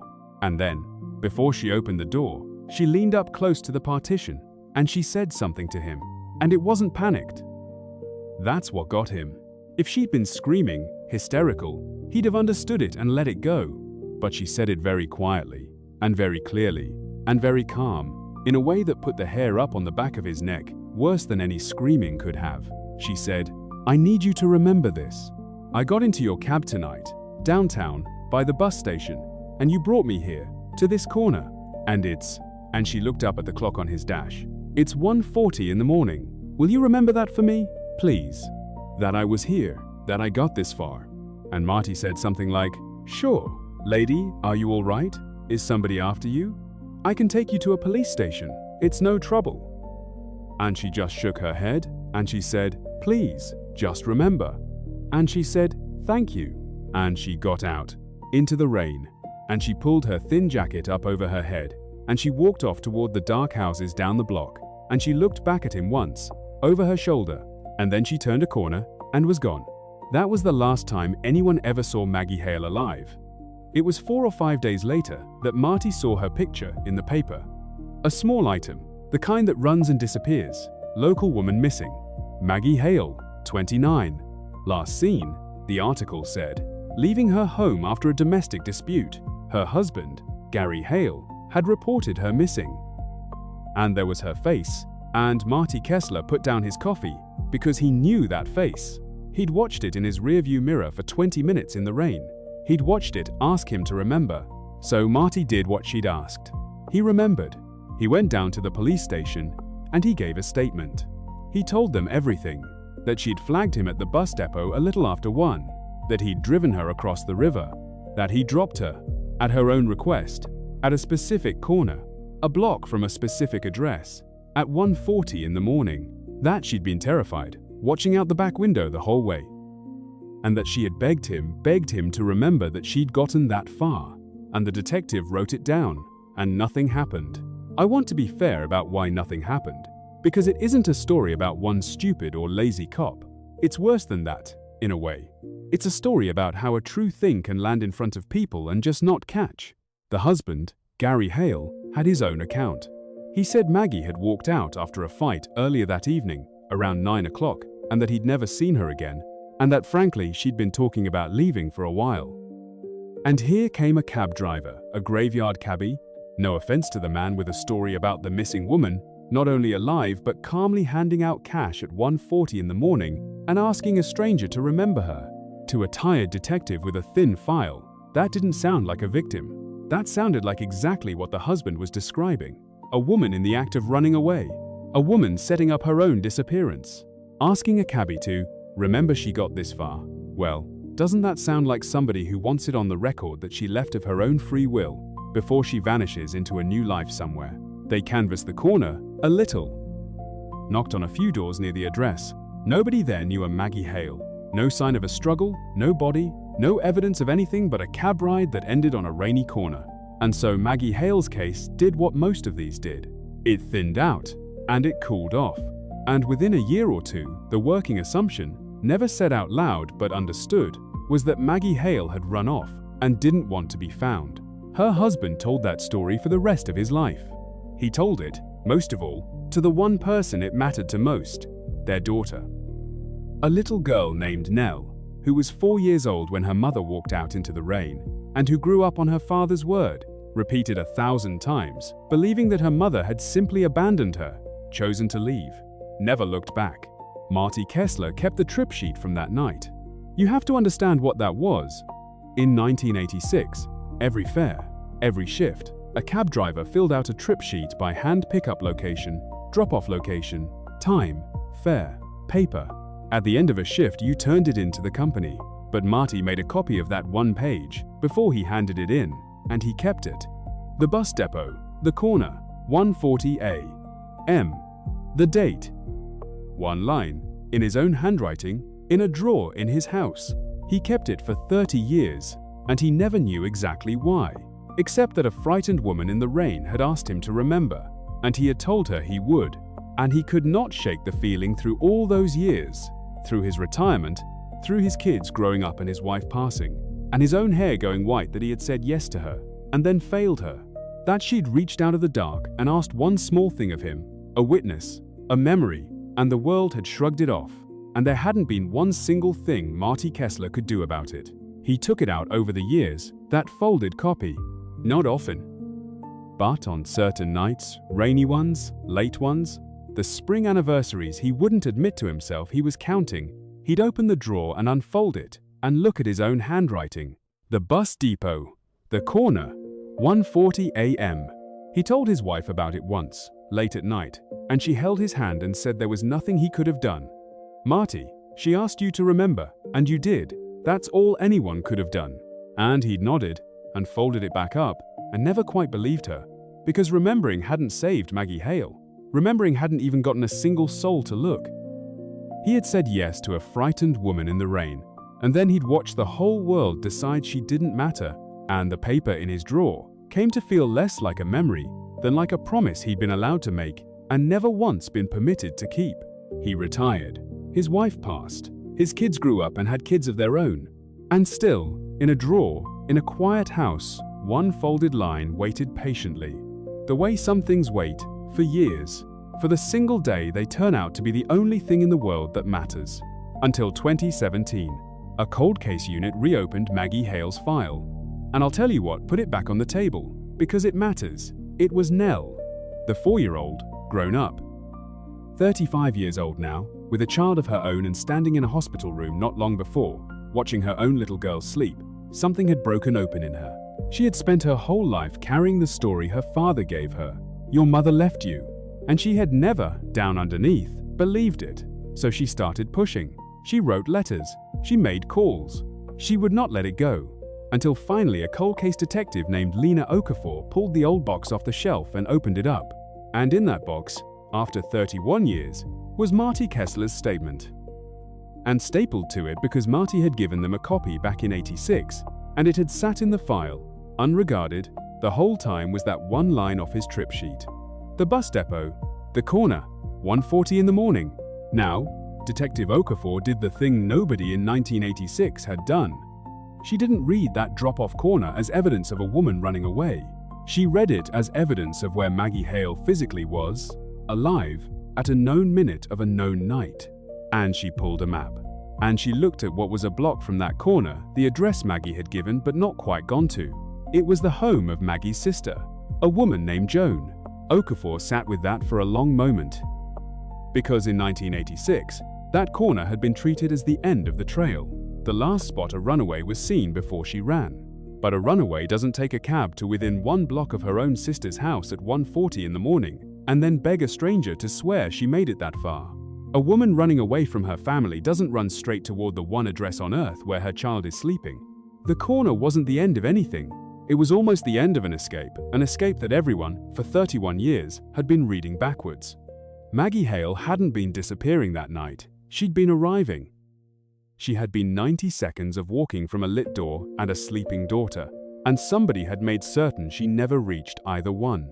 And the only reason Detective Lena Okafor could see any of that, 3 decades later, was that one tired cab driver had insisted against a shrug from the entire world on writing down a corner and a time. And once Okafor sat down with Joan, now in her 60s, and willing, finally, to be asked the right questions by someone who'd actually listened, the whole shape of that rainy night turned itself inside out. Because Maggie hadn't been running away from her family that night, she'd been running toward it. In the days before, terrified of her husband, she had quietly taken her little girl, Nell, to Joan's house to keep her safe. And on that last night, after a fight that frightened her badly, Maggie had finally made the break, slipped out, made her way downtown, and grabbed a cab to come collect her daughter and her sister and run, for good, that very night. The corner where she had the cab stop, a block short, in the rain, that was the careful instinct of a hunted woman, not wanting to pull right up to the door, watching her back the whole way. She'd been 1 block from her sister, 1 block from her child, 1 block from getting out. And she had asked a cab driver to remember that she got that far because she was afraid, with good reason, that her husband would find her before she made it, and she wanted there to be one person in the world, one witness, who could say she was alive, and she was free, and she was trying. She never reached the door. Gary Hale knew his wife. He knew where she'd run, because he knew about the sister. And the reinvestigation with the timeline finally nailed down to that corner, that minute, that block, instead of the husband's vague 9 o'clock story, was able to do what 1986 never had. It placed Maggie alive at 1:40, heading for a known destination. It gave investigators a tight thread to pull, a specific where and when. They re-interviewed, they re-examined Gary Hale's account of his own movements in the small hours of that night, the part of the night his original story had carefully skated right over. And it came apart. Old threads that had never been pulled, witnesses never properly pressed.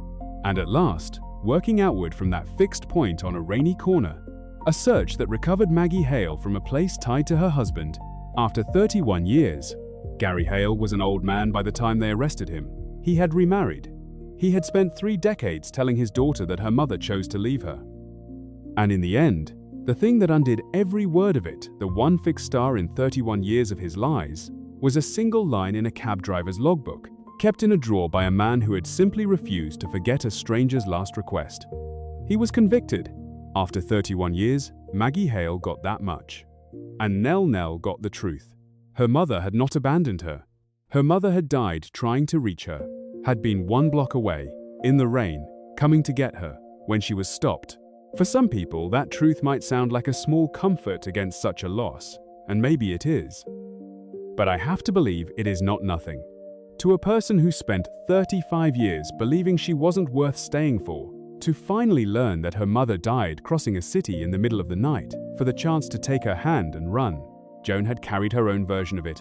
All those years, the sister's version. She'd been the safe house. She'd had little Nell asleep in the back bedroom that night, waiting for Maggie to come for her. And when Maggie never arrived, and the story hardened into she ran off and left them, Joan had been left holding a terrible private arithmetic of her own. She knew her sister had been coming to that house that night. She'd waited up, and then she'd fallen asleep waiting, and woken to no Maggie, and a 4-year-old, and the slow horror of the years that followed.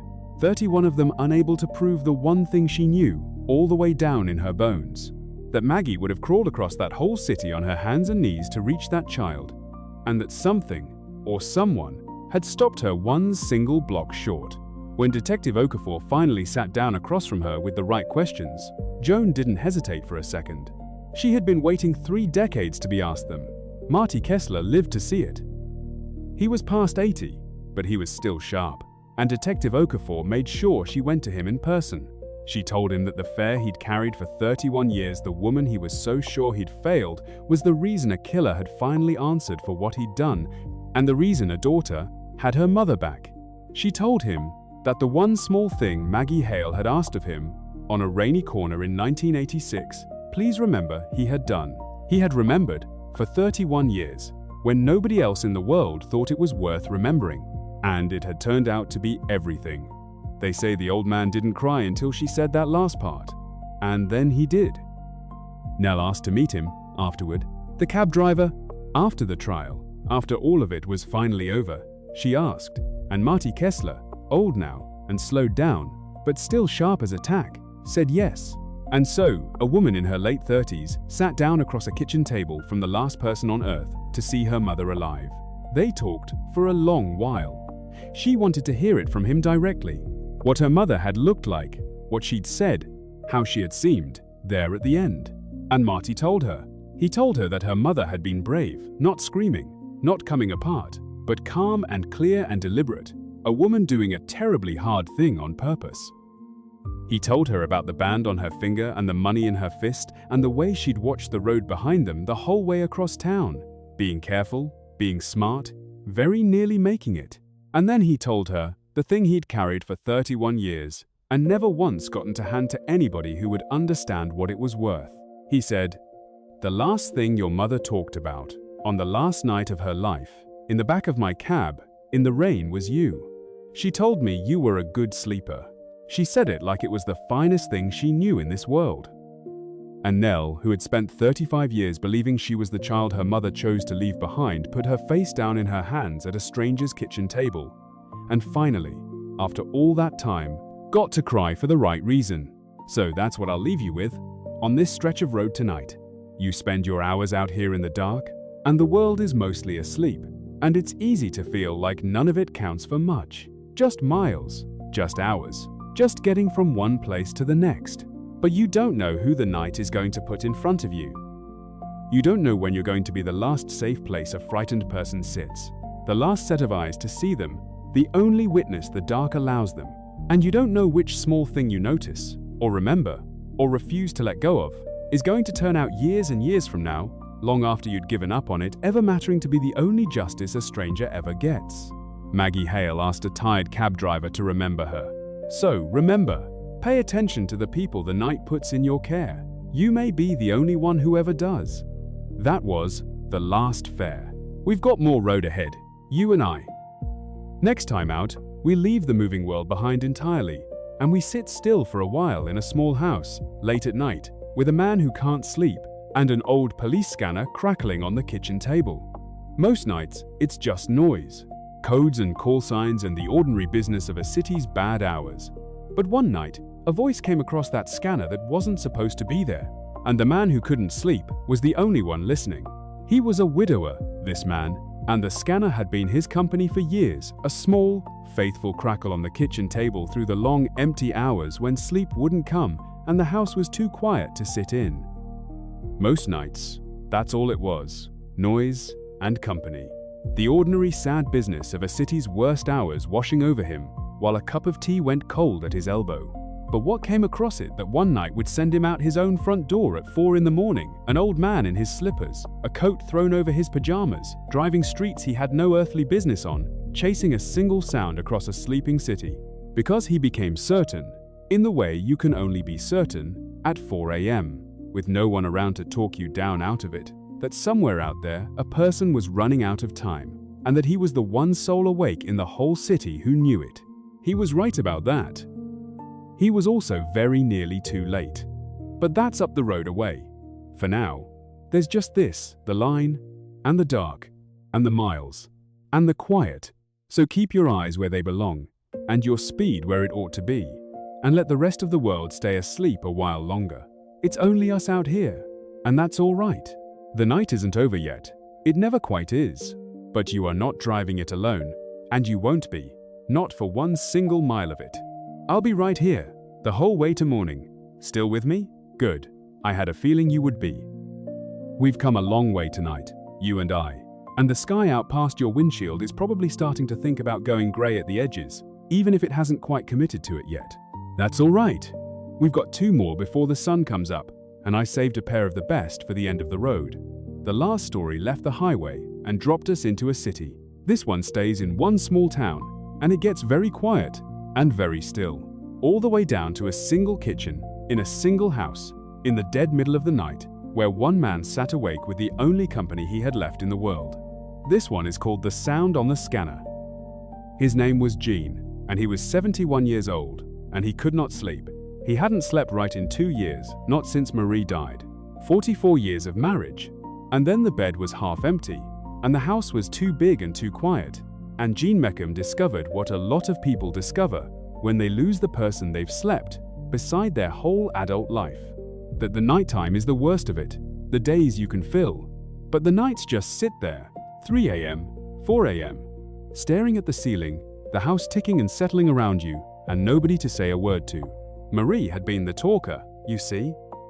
44 years, she'd done most of the talking, narrating the day to him across the kitchen, the neighbors, and the weather, and the price of things. And Gene had mostly just listened and grunted and loved her in the quiet way of a man who isn't good with words. He'd never once thought of all that talk as anything but background, the comfortable noise of a life. And then it stopped, all at once, and Gene found out the truth that nobody warns you about, that the talk had been the life, that the silence she left behind wasn't peace. It was a hole, in the exact shape of a voice. He tried things the way widowers do, the television, on all night, talking to no one, the radio. Neither one helped, because they weren't real, they were performances, people reading off pages to a camera, and some animal part of Gene knew the difference and wasn't fooled. And then one sleepless night, sorting through his old hobby gear in the spare room because he couldn't bear the bed, he came across the scanner. And he hauled it down to the kitchen, and he plugged it in, and the first thing he heard was a dispatcher's flat, bored, beautifully real voice sending a unit to a barking dog complaint at 2 in the morning, a tired person talking to another tired person about something that was actually happening somewhere to somebody.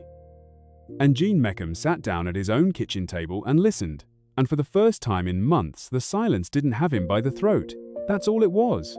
He needed to not be the only awake person in the world. The scanner gave him that. Real voices, in the dark, going about the unglamorous business of keeping a city alive through its worst hours. It wasn't morbid, whatever you might think. It was the opposite of morbid. It was a lonely old man reaching for the simple proof that he was not alone on the earth at 4 in the morning.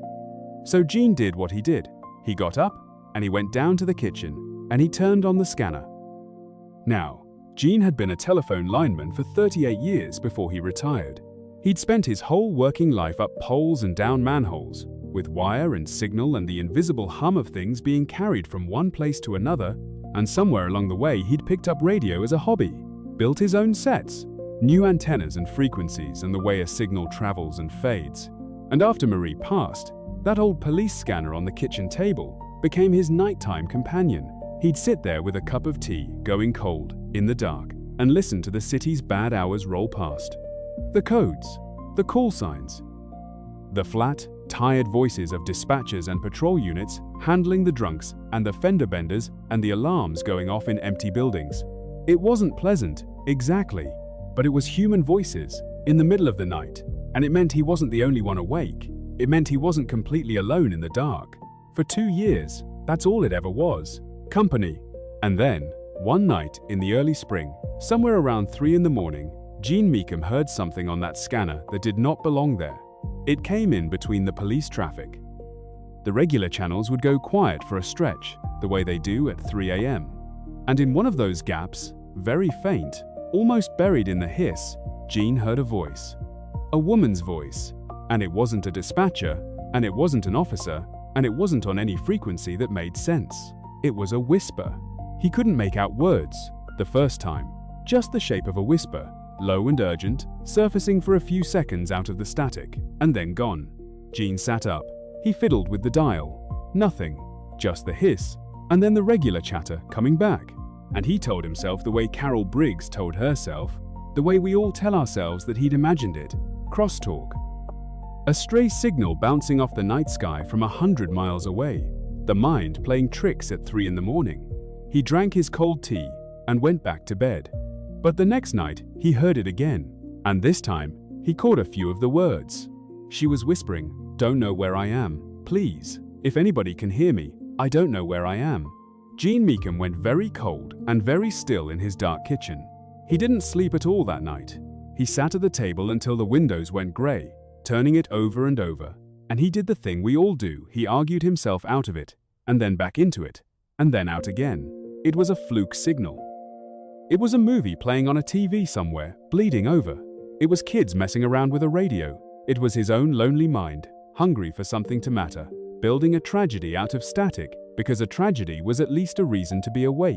He wanted, badly, to believe one of those things. Because the alternative meant that somewhere within a few miles of where he was sitting, a woman was locked in the dark, whispering into a toy, and that he, an old man with a scanner and a cup of cold tea, might be the only living person who could hear her. That is a terrible thing to be handed at 3 in the morning. It would have been so much easier to decide he'd imagined it and go back to bed.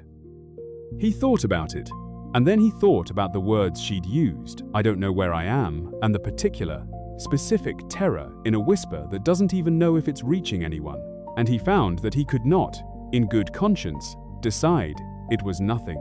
Some things you don't get to unhear. Here is what Gene understood, that the rest of us might not have, because Gene had spent 38 years with signals. He understood that what he was hearing was real and close, and that it was leaking onto his scanner by pure accident. He figured it out over the next day, turning it over. A cheap consumer radio, a child's walkie-talkie, a baby monitor, something like that operating on a frequency that, through some quirk of his particular set and his particular antenna, and the particular dead quiet of those small hours, was bleeding into the range his scanner swept. Somewhere, within a few miles of his kitchen table, a woman was whispering into a little radio in the dark, not knowing if a single soul on earth could hear her. And against odds I cannot even calculate for you, the one ear in the whole sleeping city that happened to be pointed her way belonged to a lonely old man who couldn't sleep. So Gene did the responsible thing. He called the police. And I want to be fair to them, the way I've tried to be fair all night. Put yourself in the dispatcher's chair. It's 3:30 in the morning, and an elderly man is on the line, and he is telling you that he has heard a woman whispering for help on his police scanner. He cannot tell you who she is. He cannot tell you where she is. He cannot tell you anything except that there is a frightened voice leaking onto a radio frequency from somewhere within a few miles of his house. There is no address, there is no name, there is no crime that anyone has reported. There is, from where the dispatcher sits, nothing to send a car to. Topa. A voice on a scanner, with no location, in the middle of the night, from a 71-year-old who lives alone. They took it down. They were kind. And there was, truly, nothing they could do with it. He called the next night too, when he heard her again. Same result, same kindness, same nothing. Because the problem was real, and it was simple. You cannot rescue a voice. You have to know where it's coming from. Gene spent the next 2 days half out of his mind over it. He couldn't sleep at all now, but it wasn't the old grief keeping him up. It was this. He'd sit at the table in the daytime with a legal pad, working it like the engineering problem it was, because that's the only way a man like Gene knew how to hold a thing too big to feel directly. He worked out, more or less, what was happening. A cheap little radio, a kid's toy, most likely. The kind that come in a blister pack 2 to a card, putting out a weak signal on a frequency that, by the grace of his particular antenna, and the dead quiet of those hours, and the lay of the land between her and him, was folding over into the band his scanner swept. He even called an old radio buddy, a man he'd worked poles with for 20 years, and laid it out as a hypothetical. Could such and such a signal bleed over thus and so? And the buddy said, sure, it happens. It's a 1 in 1,000 fluke of the conditions. Why do you ask? And Gene didn't quite know how to say why he was asking. How do you tell somebody, in the daylight, over the phone, that you think you've been hearing a kidnapped woman whispering on a children's toy. He called the police a second time anyway. He'd thought, naively, that if he explained it better, explained the technical side, the fluke of it, how sure he was that this time they'd hear him. They didn't. They couldn't. It wasn't stubbornness on their end, and it wasn't cowardice on his. It was just the iron fact of the thing. He had a voice and a feeling, and no location. He had described to a patient officer a problem with no door to knock on, no address to send a car to, nothing in all the world for the machinery of rescue to grab hold of. And he hung up the phone and stood in his kitchen, and understood that if anyone on earth was going to give that voice a place on a map, it was going to have to be him. And that right there was the one thing in the whole world that Gene Meekum, retired telephone lineman and lifelong radio man, knew how to do. Because there's an old hobby among radio people. They call it fox hunting, direction finding. You take a directional antenna, and you drive, and you watch your signal strength, and you turn toward wherever it gets stronger, and weaker, and stronger again, and you triangulate. You let the signal itself walk you back to its source. Gene had done it for fun 100 times, chasing down hidden transmitters at club meets on Sunday afternoons. He had never once imagined doing it to find a human being. He also did one more thing, and this is the thing that ended up mattering most of all. Gene, being a radio man, recorded his scanner. Lots of hobbyists do, it's just habit. He had a little recorder hooked to it. So the next night, when the whisper came, he got it on tape. He got her voice. He got her saying she didn't know where she was. And he got something else, too, a detail. Because at one point, faint behind her whisper, in the gaps, Gene could hear a sound, a specific sound, at intervals, the long, low call of a train, a freight train passing somewhere near wherever she was being held, 2 or 3 times in the dark hours. A train. Gene knew this town. He knew where the rail line ran. So, on the third night, an old man in his slippers, with a coat thrown on over his pajamas, his homemade directional antenna on the seat beside him, and the recorder running, and the scanner's signal meter glowing on the dash. Gene Meekum drove out his own front door at 4 o'clock in the morning into the empty streets to find her. I'll tell you, it took him better than an hour. The signal was weak and it came and went, and twice he lost it completely and had to circle back and pick it up again, and the whole time the reasonable voice in his own head was telling him he was a foolish old man chasing ghosts in the dark, that he should be home in bed, that this was going to end with him explaining to a patrol officer why a 71-year-old was creeping around the rail district at 4 in the morning. But he kept turning toward the stronger signal, block by block, out toward the tracks where the freight ran, down a street of old, tired houses set back from the road. And the meter climbed, and pegged, and Gene Meekum coasted to a stop in front of one dark house, with a beater of a van in the driveway, and he knew, the way you know, that she was inside it. The streets were empty in that particular 4 M-way. Not a soul, not a moving headlight, just the traffic signals cycling green to red to green for nobody at all. Gene drove slow, the scanner's meter glowing on the dash, the little needle his only guide. When the signal strengthened, he turned toward it. When it died, he stopped and waited and crept back the way he'd come until the needle twitched again. It was maddening, slow work. Twice, he lost her entirely and sat at a dead intersection for 10 minutes that felt like an hour, sweating in his coat, certain he'd blown it, certain she was gone, and then the whisper would surface again, faint, on the recorder, and the needle would lift, and he'd ease forward. He drove out past the closed shops, past the dark schoolyard, out toward the low end of town where the freight line ran, because the train on the tape kept telling him that's where she had to be. And all the while, the reasonable voice was right there in the seat with him, the same voice that talks to all of us in the dark, saying, "You are a foolish old man. You are chasing static. You are going to end this night being driven home in the back of a squad car, while a young officer radios in that the gentleman seems confused." Gene heard that voice clearly, and he kept turning toward the stronger signal anyway. Block by block, out toward the tracks, down a street of old, tired houses set back from the road behind chain link and dead grass. And the needle climbed, and pegged hard against the post, and Gene Meekum coasted to a stop in front of one dark house, with a beat-up van in the driveway, and a feeling came over him, cold and total and certain, that she was inside it. And then, as if to seal it, a freight train began to call. Somewhere off behind the houses, the long low note rolling up the empty street, the exact sound, the very same that had been bleeding through her whisper on his tape for 3 nights running. Now, here is where Gene was smart, and I want you to notice it, because it would have been very easy and very human to be stupid. He did not get out and try the door. He was an old man, and whatever was inside that house had taken a woman and kept her, and Gene had no illusions about being a hero. What he did was pick up the phone, and this time, finally, he had the only thing he'd been missing: an address. A real, physical address. A house he was parked in front of, where he could hear with his own ears now, through the still night air, faint the long whistle of a freight train going by, the exact sound on his tape. He called it in. A house. This address. A woman held inside. And when the dispatcher hesitated because it was still, on paper, just an old man with a story, Gene Meekum said the words that finally moved the world. He said, "I have her voice on tape. I recorded it. And I'm sitting in front of the house it's coming from, and there's a train going by right now, the same train you'll hear on the tape. Send somebody. Please, send somebody now." They sent a car, to check. Just to check. And the officer who knocked on that door at 5 in the morning and stood there while a nervous man cracked it open and said everything was fine. Just fine.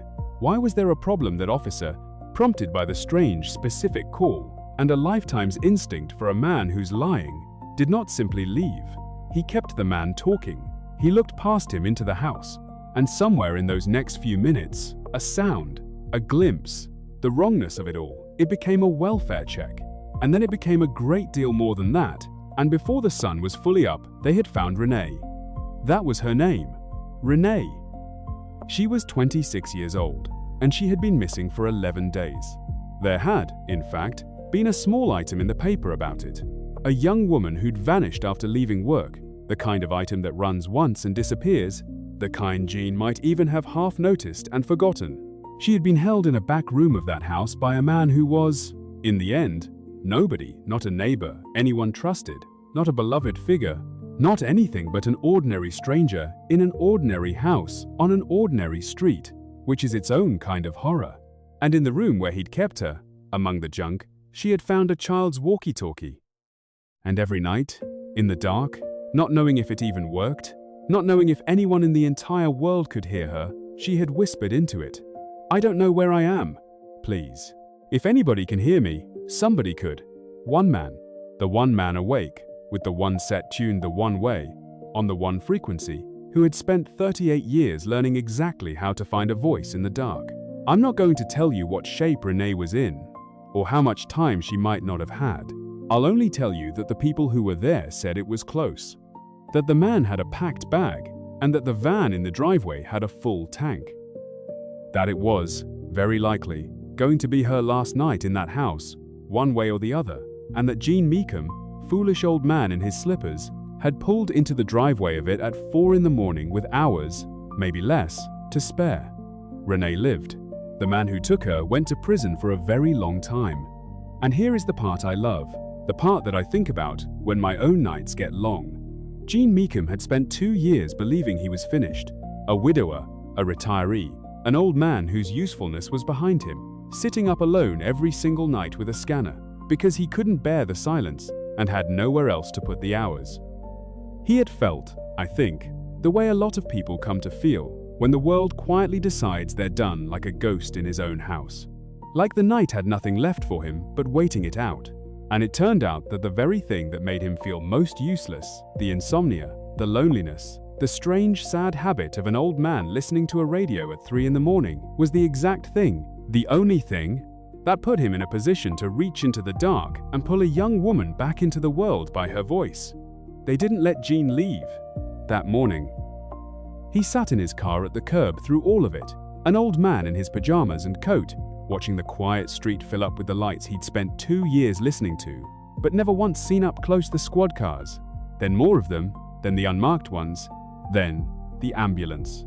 Somebody eventually came and sat with him, took his statement, asked him gently if he was all right, because he was shaking and couldn't quite stop. He kept asking the one thing, "Is she alive? Is she alive?" And there was a stretch where nobody would answer him, which is its own kind of answer.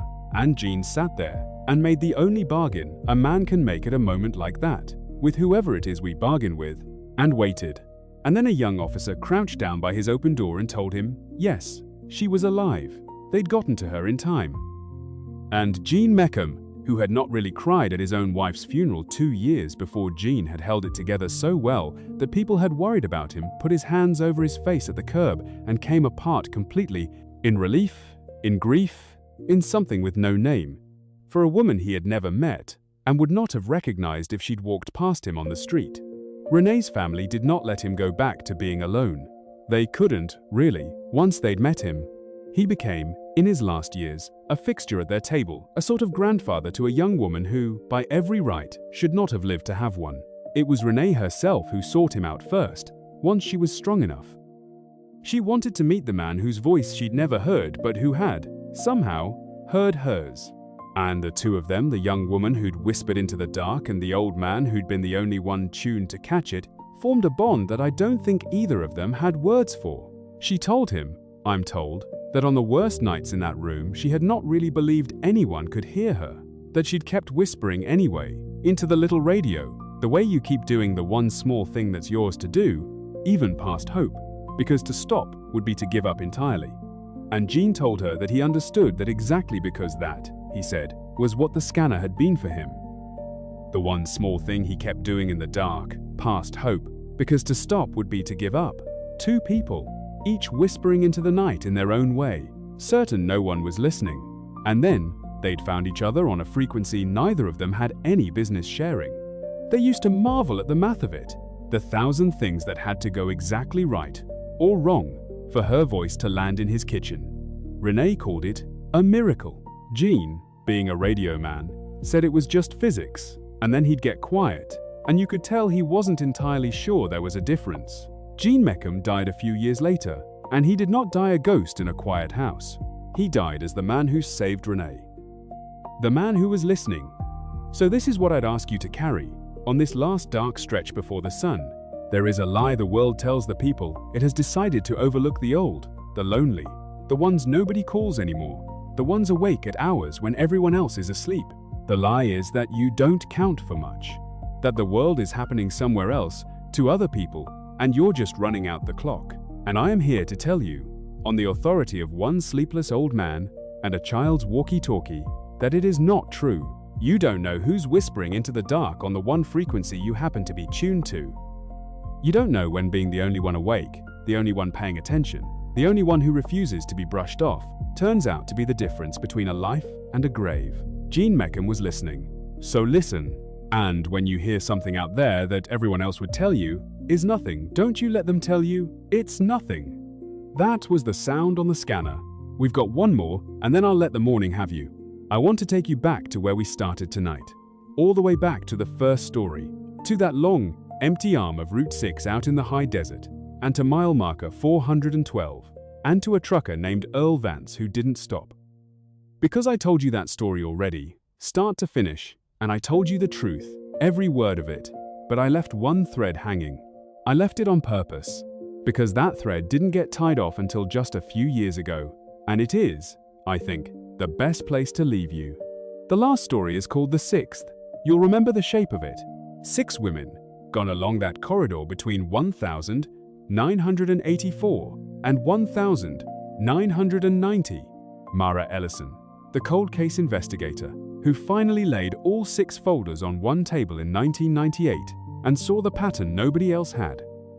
And the man they called the Angel, the tow operator who'd patrolled that road for years, the friendly face who always showed up for stranded travelers who was finally arrested, and who gave 5 of those 6 families the terrible answer they'd waited more than a decade for. 5 of the 6. I said that, the first time. I want you to notice it now, because there was always a 6th, and the 6th was different. Her name was Linda, and she had gone missing in the spring of 1985, and from the very beginning, hers was the one that never quite fit. The other 5 had a rhythm to them. The autumn months, the cars found neatly on the shoulder out of gas, the particular signature of a man who hunted that highway in a tow truck. Linda didn't match. She'd vanished in the spring, not the fall. Her car was never found on the shoulder at all. It was never found anywhere. And the circumstances of her life were a tangle the others didn't share. Linda had been leaving a bad marriage, a frightening one. She'd told her sister, in the weeks before she disappeared, that she was scared of her husband, that she thought she had to get away from him, that she didn't know how. And then, she was simply gone. When Mara Ellison built her map in 1998, Linda fell inside the corridor, geographically, and she'd gone missing in the right years. So Mara grouped her with the rest. And when the angel was caught, and 5 of the women were accounted for, the assumption settled in, the way assumptions do, that the 6th was his too, that he'd taken Linda as well, and that her remains were simply somewhere he'd never given up, one of the ones that don't get found. Her family grieved her as a murder victim. Her sister, a woman named Dot, buried an empty box and lit a candle every spring for 30 years. I want you to sit with Dot for a second, because she's the heart of this. A younger sister who had grieved an older one for 3 decades, who had not been able to bury a body because there wasn't one, and so had buried an empty box instead, which anyone who's done it will tell you is a wound that never quite scars over you. Spend the rest of your life with a part of you unable to fully believe it, a door left open, a crack in a house where everyone else has accepted the funeral. Every spring, on the anniversary of the week Linda vanished, Dot lit a candle, not out of hope. By the later years, she'd long since given up hope, but out of love and habit, and the simple refusal to let the world finish, forgetting her sister. She had made a kind of peace with the worst version of it. She had decided, because the alternative was madness, that Linda had been taken by that monster on the highway, that it had been quick, that her sister hadn't suffered long. You build whatever shelter you can out of whatever materials grief leaves lying around. That was Dot's shelter, and she lived inside it for 30 years. But Mara Ellison never fully believed it. She told me as much, late in her life. The 6th was the one that itched at her, all those years. It didn't fit the angel's pattern. And a thing that doesn't fit a pattern is a thing that's trying to tell you something, if you'll listen. But she had 5 solid cases and a conviction, and a world that wanted to consider the matter closed, and she never had a single thread to pull on Linda. So the doubt just sat there, quietly, in the back of a retired investigator's mind, for the rest of her career and into her retirement. The one that got away from her. She told me, once, about a night near the end of her career, when she'd pulled Linda's file back out for no reason she could name, just the old itch, and sat with it alone at her kitchen table after midnight, the way she'd sat with 100 files over the years. And she'd laid Linda's facts beside the angel's pattern, one more time, and one more time they wouldn't lie down together. The season was wrong. The car was wrong, not abandoned on the shoulder like the others, but simply gone, vanished as completely as the woman, which is not how the angel worked at all. And there was that whole, separate, human darkness in Linda's life that none of the other 5 had. A husband she was frightened of. A woman quietly trying to find a way out before the door closed on her for good. Mara said she sat there that night and had the strangest feeling, not that she'd missed a clue, but that she'd been telling herself the wrong story for years. That she'd let a tidy pattern swallow a woman who didn't belong in it, because a tidy pattern is so much easier to close a file on than a loose, frightening tangle of a real life. But a feeling isn't a thread. She had nothing to pull. So she put Linda back in the drawer, and the doubt went back to sitting quietly in the back of her mind, where it had always sat, and where she assumed it would sit until she died. And then, a few years ago, somebody pulled the thread. It happened the way these things happen now. The story of the angel, and of Route 6, and of Earl Vance, and the woman who waved at mile 412, had finally gotten told, really told, to a wide audience, the way old cases get told these days. And out there in that audience, 2 states away, an older woman heard it. A woman in her 60s who had built a long, quiet life, and who had once, a very long time ago, when she was young, driven that very stretch of Route 6 late at night. Her name was Patty, and what she heard in that telling stirred something she had not thought about in 30 years. Because Patty, back in the spring of 1985, when she was a young woman driving home alone in the dark, had come up over a rise on Route 6 and seen a woman standing on the shoulder, flagging her down. The same as Earl. The very same. A woman alone, on a dark and empty highway, waving both arms for someone to please stop. But Patty's story went the other way. Because Patty was a young woman, not a trucker who'd been warned about staged robberies. And when she saw another woman alone and frightened on the side of the road in the middle of the night, every instinct she had told her the opposite of what Earl's told him. She slowed, and she stopped, and she let the woman into her car. The woman was terrified, soaked in sweat, shaking, looking back down the road the whole time.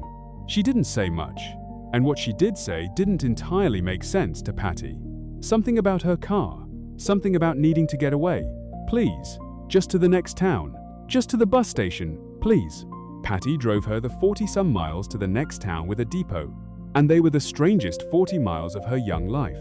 The woman sat low in the seat, half-turned to watch the black road unspool behind them, and every time a pair of distant headlights appeared back there, she went rigid until they passed. She wouldn't give a name. She wouldn't really explain. She just kept saying, "Thank you, oh God, thank you for stopping," in a voice that kept breaking apart.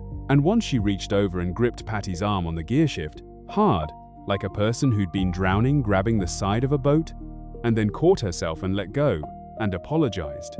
Patty, who was young, and a little frightened herself by then, didn't push. She just drove, and kept the heater on because the woman was shivering though it wasn't cold, and turned the radio down low, and got her there. And the whole way, the woman watched the road behind them.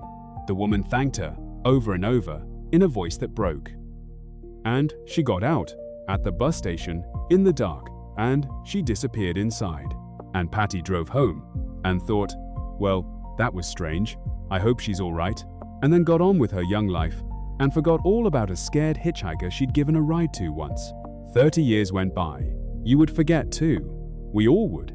Until she heard a story about a woman who waved at a trucker named Earl Vance and wasn't saved, and about a sixth victim on that road who was never found. And something in Patty went cold and certain, and she picked up a telephone, and she said, "It didn't come back all at once. That's not how an old memory works." It came back in pieces, over a sleepless night or two of her own, the rise in the road, the figure on the shoulder, both arms waving, the woman who watched the road behind them the whole way, and gripped her arm on the gearshift, and wouldn't give a name. Patty lay awake and told herself it was probably nothing. 30 years. Surely she was confusing it, or imagining a connection that wasn't there, or making her one small forgotten night into something it hadn't been, the way people do when a famous story brushes up against their own life. She nearly let it go. Who wouldn't? But the detail that wouldn't let her sleep was the road behind them, the way that woman had watched it, mile after mile, like something was back there. Patty had never understood it, at the time. And now, 30 years on, listening to a story about a man who hunted that very highway in a tow truck, she understood it completely, and the understanding would not let her rest. So she did the hard thing. The thing most people talk themselves out of. She found a number, and she called it, and she said the words out loud to a stranger, knowing she might be wasting their time, knowing she might be a foolish old woman chasing a coincidence.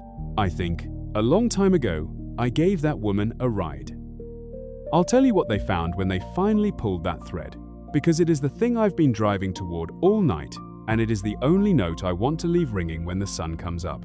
But first, how they pulled it, because it wasn't simple, and it wasn't fast. A tip from a woman about a ride she'd given 30 years earlier is not, on its own, anything you can act on. What it was a direction to look, and this time, unlike all the years before, there was someone willing to look. Mara Ellison was retired by then, but they brought her in to consult on the thing that had itched at her for her whole career, and she pointed them where her old doubt had always pointed, not at the angel's victims, but away from them.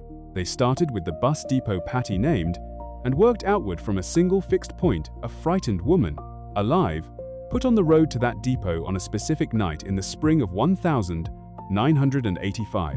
Decades-old records. The slow, patient machinery of finding a person who, it began to look more and more, had not died at all but had simply stepped out of one life and into another. There was, in the end, a thread of the modern kind, a familial connection that surfaced through the work, a quiet match that said, against 30 years of assumption, this person is not in a grave. This person has been alive, under another name, in another state, the entire time. And then came the most delicate part of the whole business, figuring out how on earth you approach a woman who vanished on purpose, who built her safety on the bedrock belief that the world thinks she's dead, and tell her, gently, that the world is about to find out she isn't. They did it carefully, they did it kindly.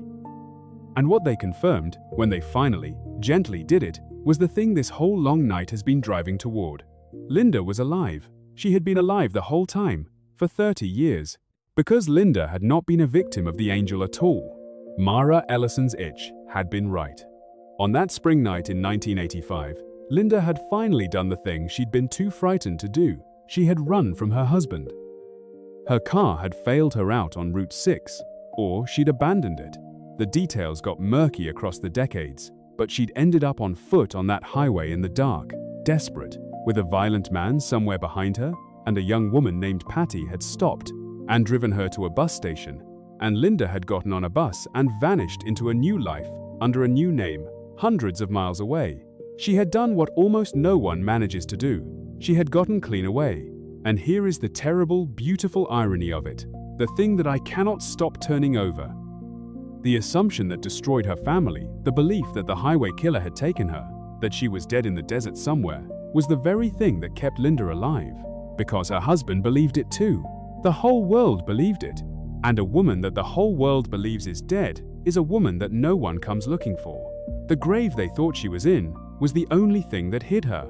For 30 years, Linda lived free and safe, precisely because everyone who might have hunted her was convinced she'd already been found by something worse. And so Linda had lived. 30 years of it, under a name that wasn't the one her mother gave her, in a town far from that highway, building the kind of quiet, careful life you build when you've decided that the safest thing you can be is unremarkable. She'd worked, and had a family, and grown older, and become a grandmother, all of it balanced on top of a silence she never once broke. Because here's the cage inside the freedom. She could never reach back, not to Dot, not to anyone from before. To pick up a phone, to send a single letter, to let one person from her old life know she was breathing, was to risk the whole structure, to risk word traveling back to the man she'd run from, who for all she knew was still out there, still looking, still the reason her heart climbed into her throat at the sight of headlights in the rearview.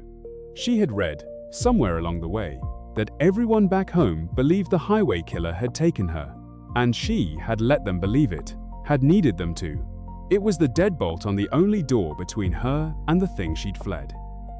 Imagine carrying that the knowledge that your own sister is grieving you, lighting a candle for you, and that the most loving thing, the only safe thing, the thing that keeps you alive, is to let her go on believing the worst. Linda chose her own life over her sister's peace of mind every single day for 30 years, because the alternative might have cost them both everything. That is not a cold thing. It is the loneliest kind of love there is. Her sister, Dot, who had lit a candle every spring for 30 years, who had buried an empty box and grieved a murdered sister, got a phone call in her old age that I cannot even imagine receiving. That the sister she had mourned for 3 decades was alive, was well, was, by then, a grandmother herself, in a quiet town far away, who had spent all those years not daring to reach back, certain that to surface was to be found by the man she'd fled. The husband was long dead by the time it all came out. It was finally, after 30 years, safe for Linda to be Linda again. And 2 old women, 2 sisters who had each believed the other lost to them forever, one to death, one to a fear that had outlived its reason, found each other again before the end. I've thought a lot about what that phone call must have been like, the one where someone tells a woman in her old age that the sister she buried 30 years ago is alive. How the mind even holds a thing like that. Dot, I'm told, didn't believe it at first, refused to, the way you'd refuse a cruelty.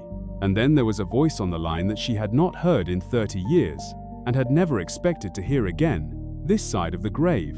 Older, careful, frightened of being a burden, frightened of the 30 years themselves, and it said her name the way only one person in the world had ever said it. And the candle Dot had lit every spring for 3 decades, lit out of love when hope was long gone, turned out to have been lit for someone who was alive the whole time, somewhere far away, equally certain that to reach back would be to die. The two of them had spent 30 years grieving each other across a distance that had never needed to exist, one believing the other dead, the other believing herself hunted. They had every reason in the world to be bitter at all those lost years, and from what I understand, they decided, more or less together, not to spend the years they had left being bitter about the ones they didn't. They had each been handed back the one thing neither had ever dared to ask for. You don't waste a gift like that arguing with how late it came. And Patty, who had stopped on a dark road for a stranger when stopping was the frightening choice, and then forgotten it for 30 years, Patty learned that the scared woman she gave a ride to once, and never thought about again, was a person she had saved. That her one small act, on one ordinary night, was the entire reason a woman was alive, and a sister was found, and a candle could finally be put out. She hadn't known. For 30 years, she hadn't known. That's the thing about the road. You so rarely get to find out which of your small moments was the one that mattered. But Patty got to. That's the gift of it. The two of them met, eventually the woman who stopped, and the woman she stopped for, two strangers in their 60s and 70s sitting down across from each other, 30 years after one rainy, terrified ride on a dark highway. Linda remembered her. Of course she did. You don't forget the face of the person who pulled over on the night you ran for your life. She'd spent 30 years not knowing the name of the young woman who'd stopped, never able to thank her properly, never able to tell her what that ride had been, that it hadn't been a small kindness at all, that it had been the whole hinge her entire second life had turned on. And now she could. And Patty got to hear it. That the scared hitchhiker she'd given a ride to once and forgotten by morning had gone on to have 30 years. She would never otherwise have had children, grandchildren, an ordinary Tuesday, a sunset, all of it, every bit of it, downstream of one young woman's decision to ease off the gas instead of pressing down on it. Patty said the strangest part was grieving, a little, for all the years she hadn't known, all the times her own life had felt small and ordinary and like it hadn't amounted to much, and the whole time, unknown to her, there had been a woman out there in the world alive because of her, raising a family on the far side of a single moment Patty couldn't even clearly remember. You carry that now, she said. You go back through your whole life, wondering what else you did that you never found out about. So let me set the two of them side by side. Now, at the end, because that's why I told you Earl's story first, all those hours ago, and saved this one for last. Two drivers, one highway, one identical moment.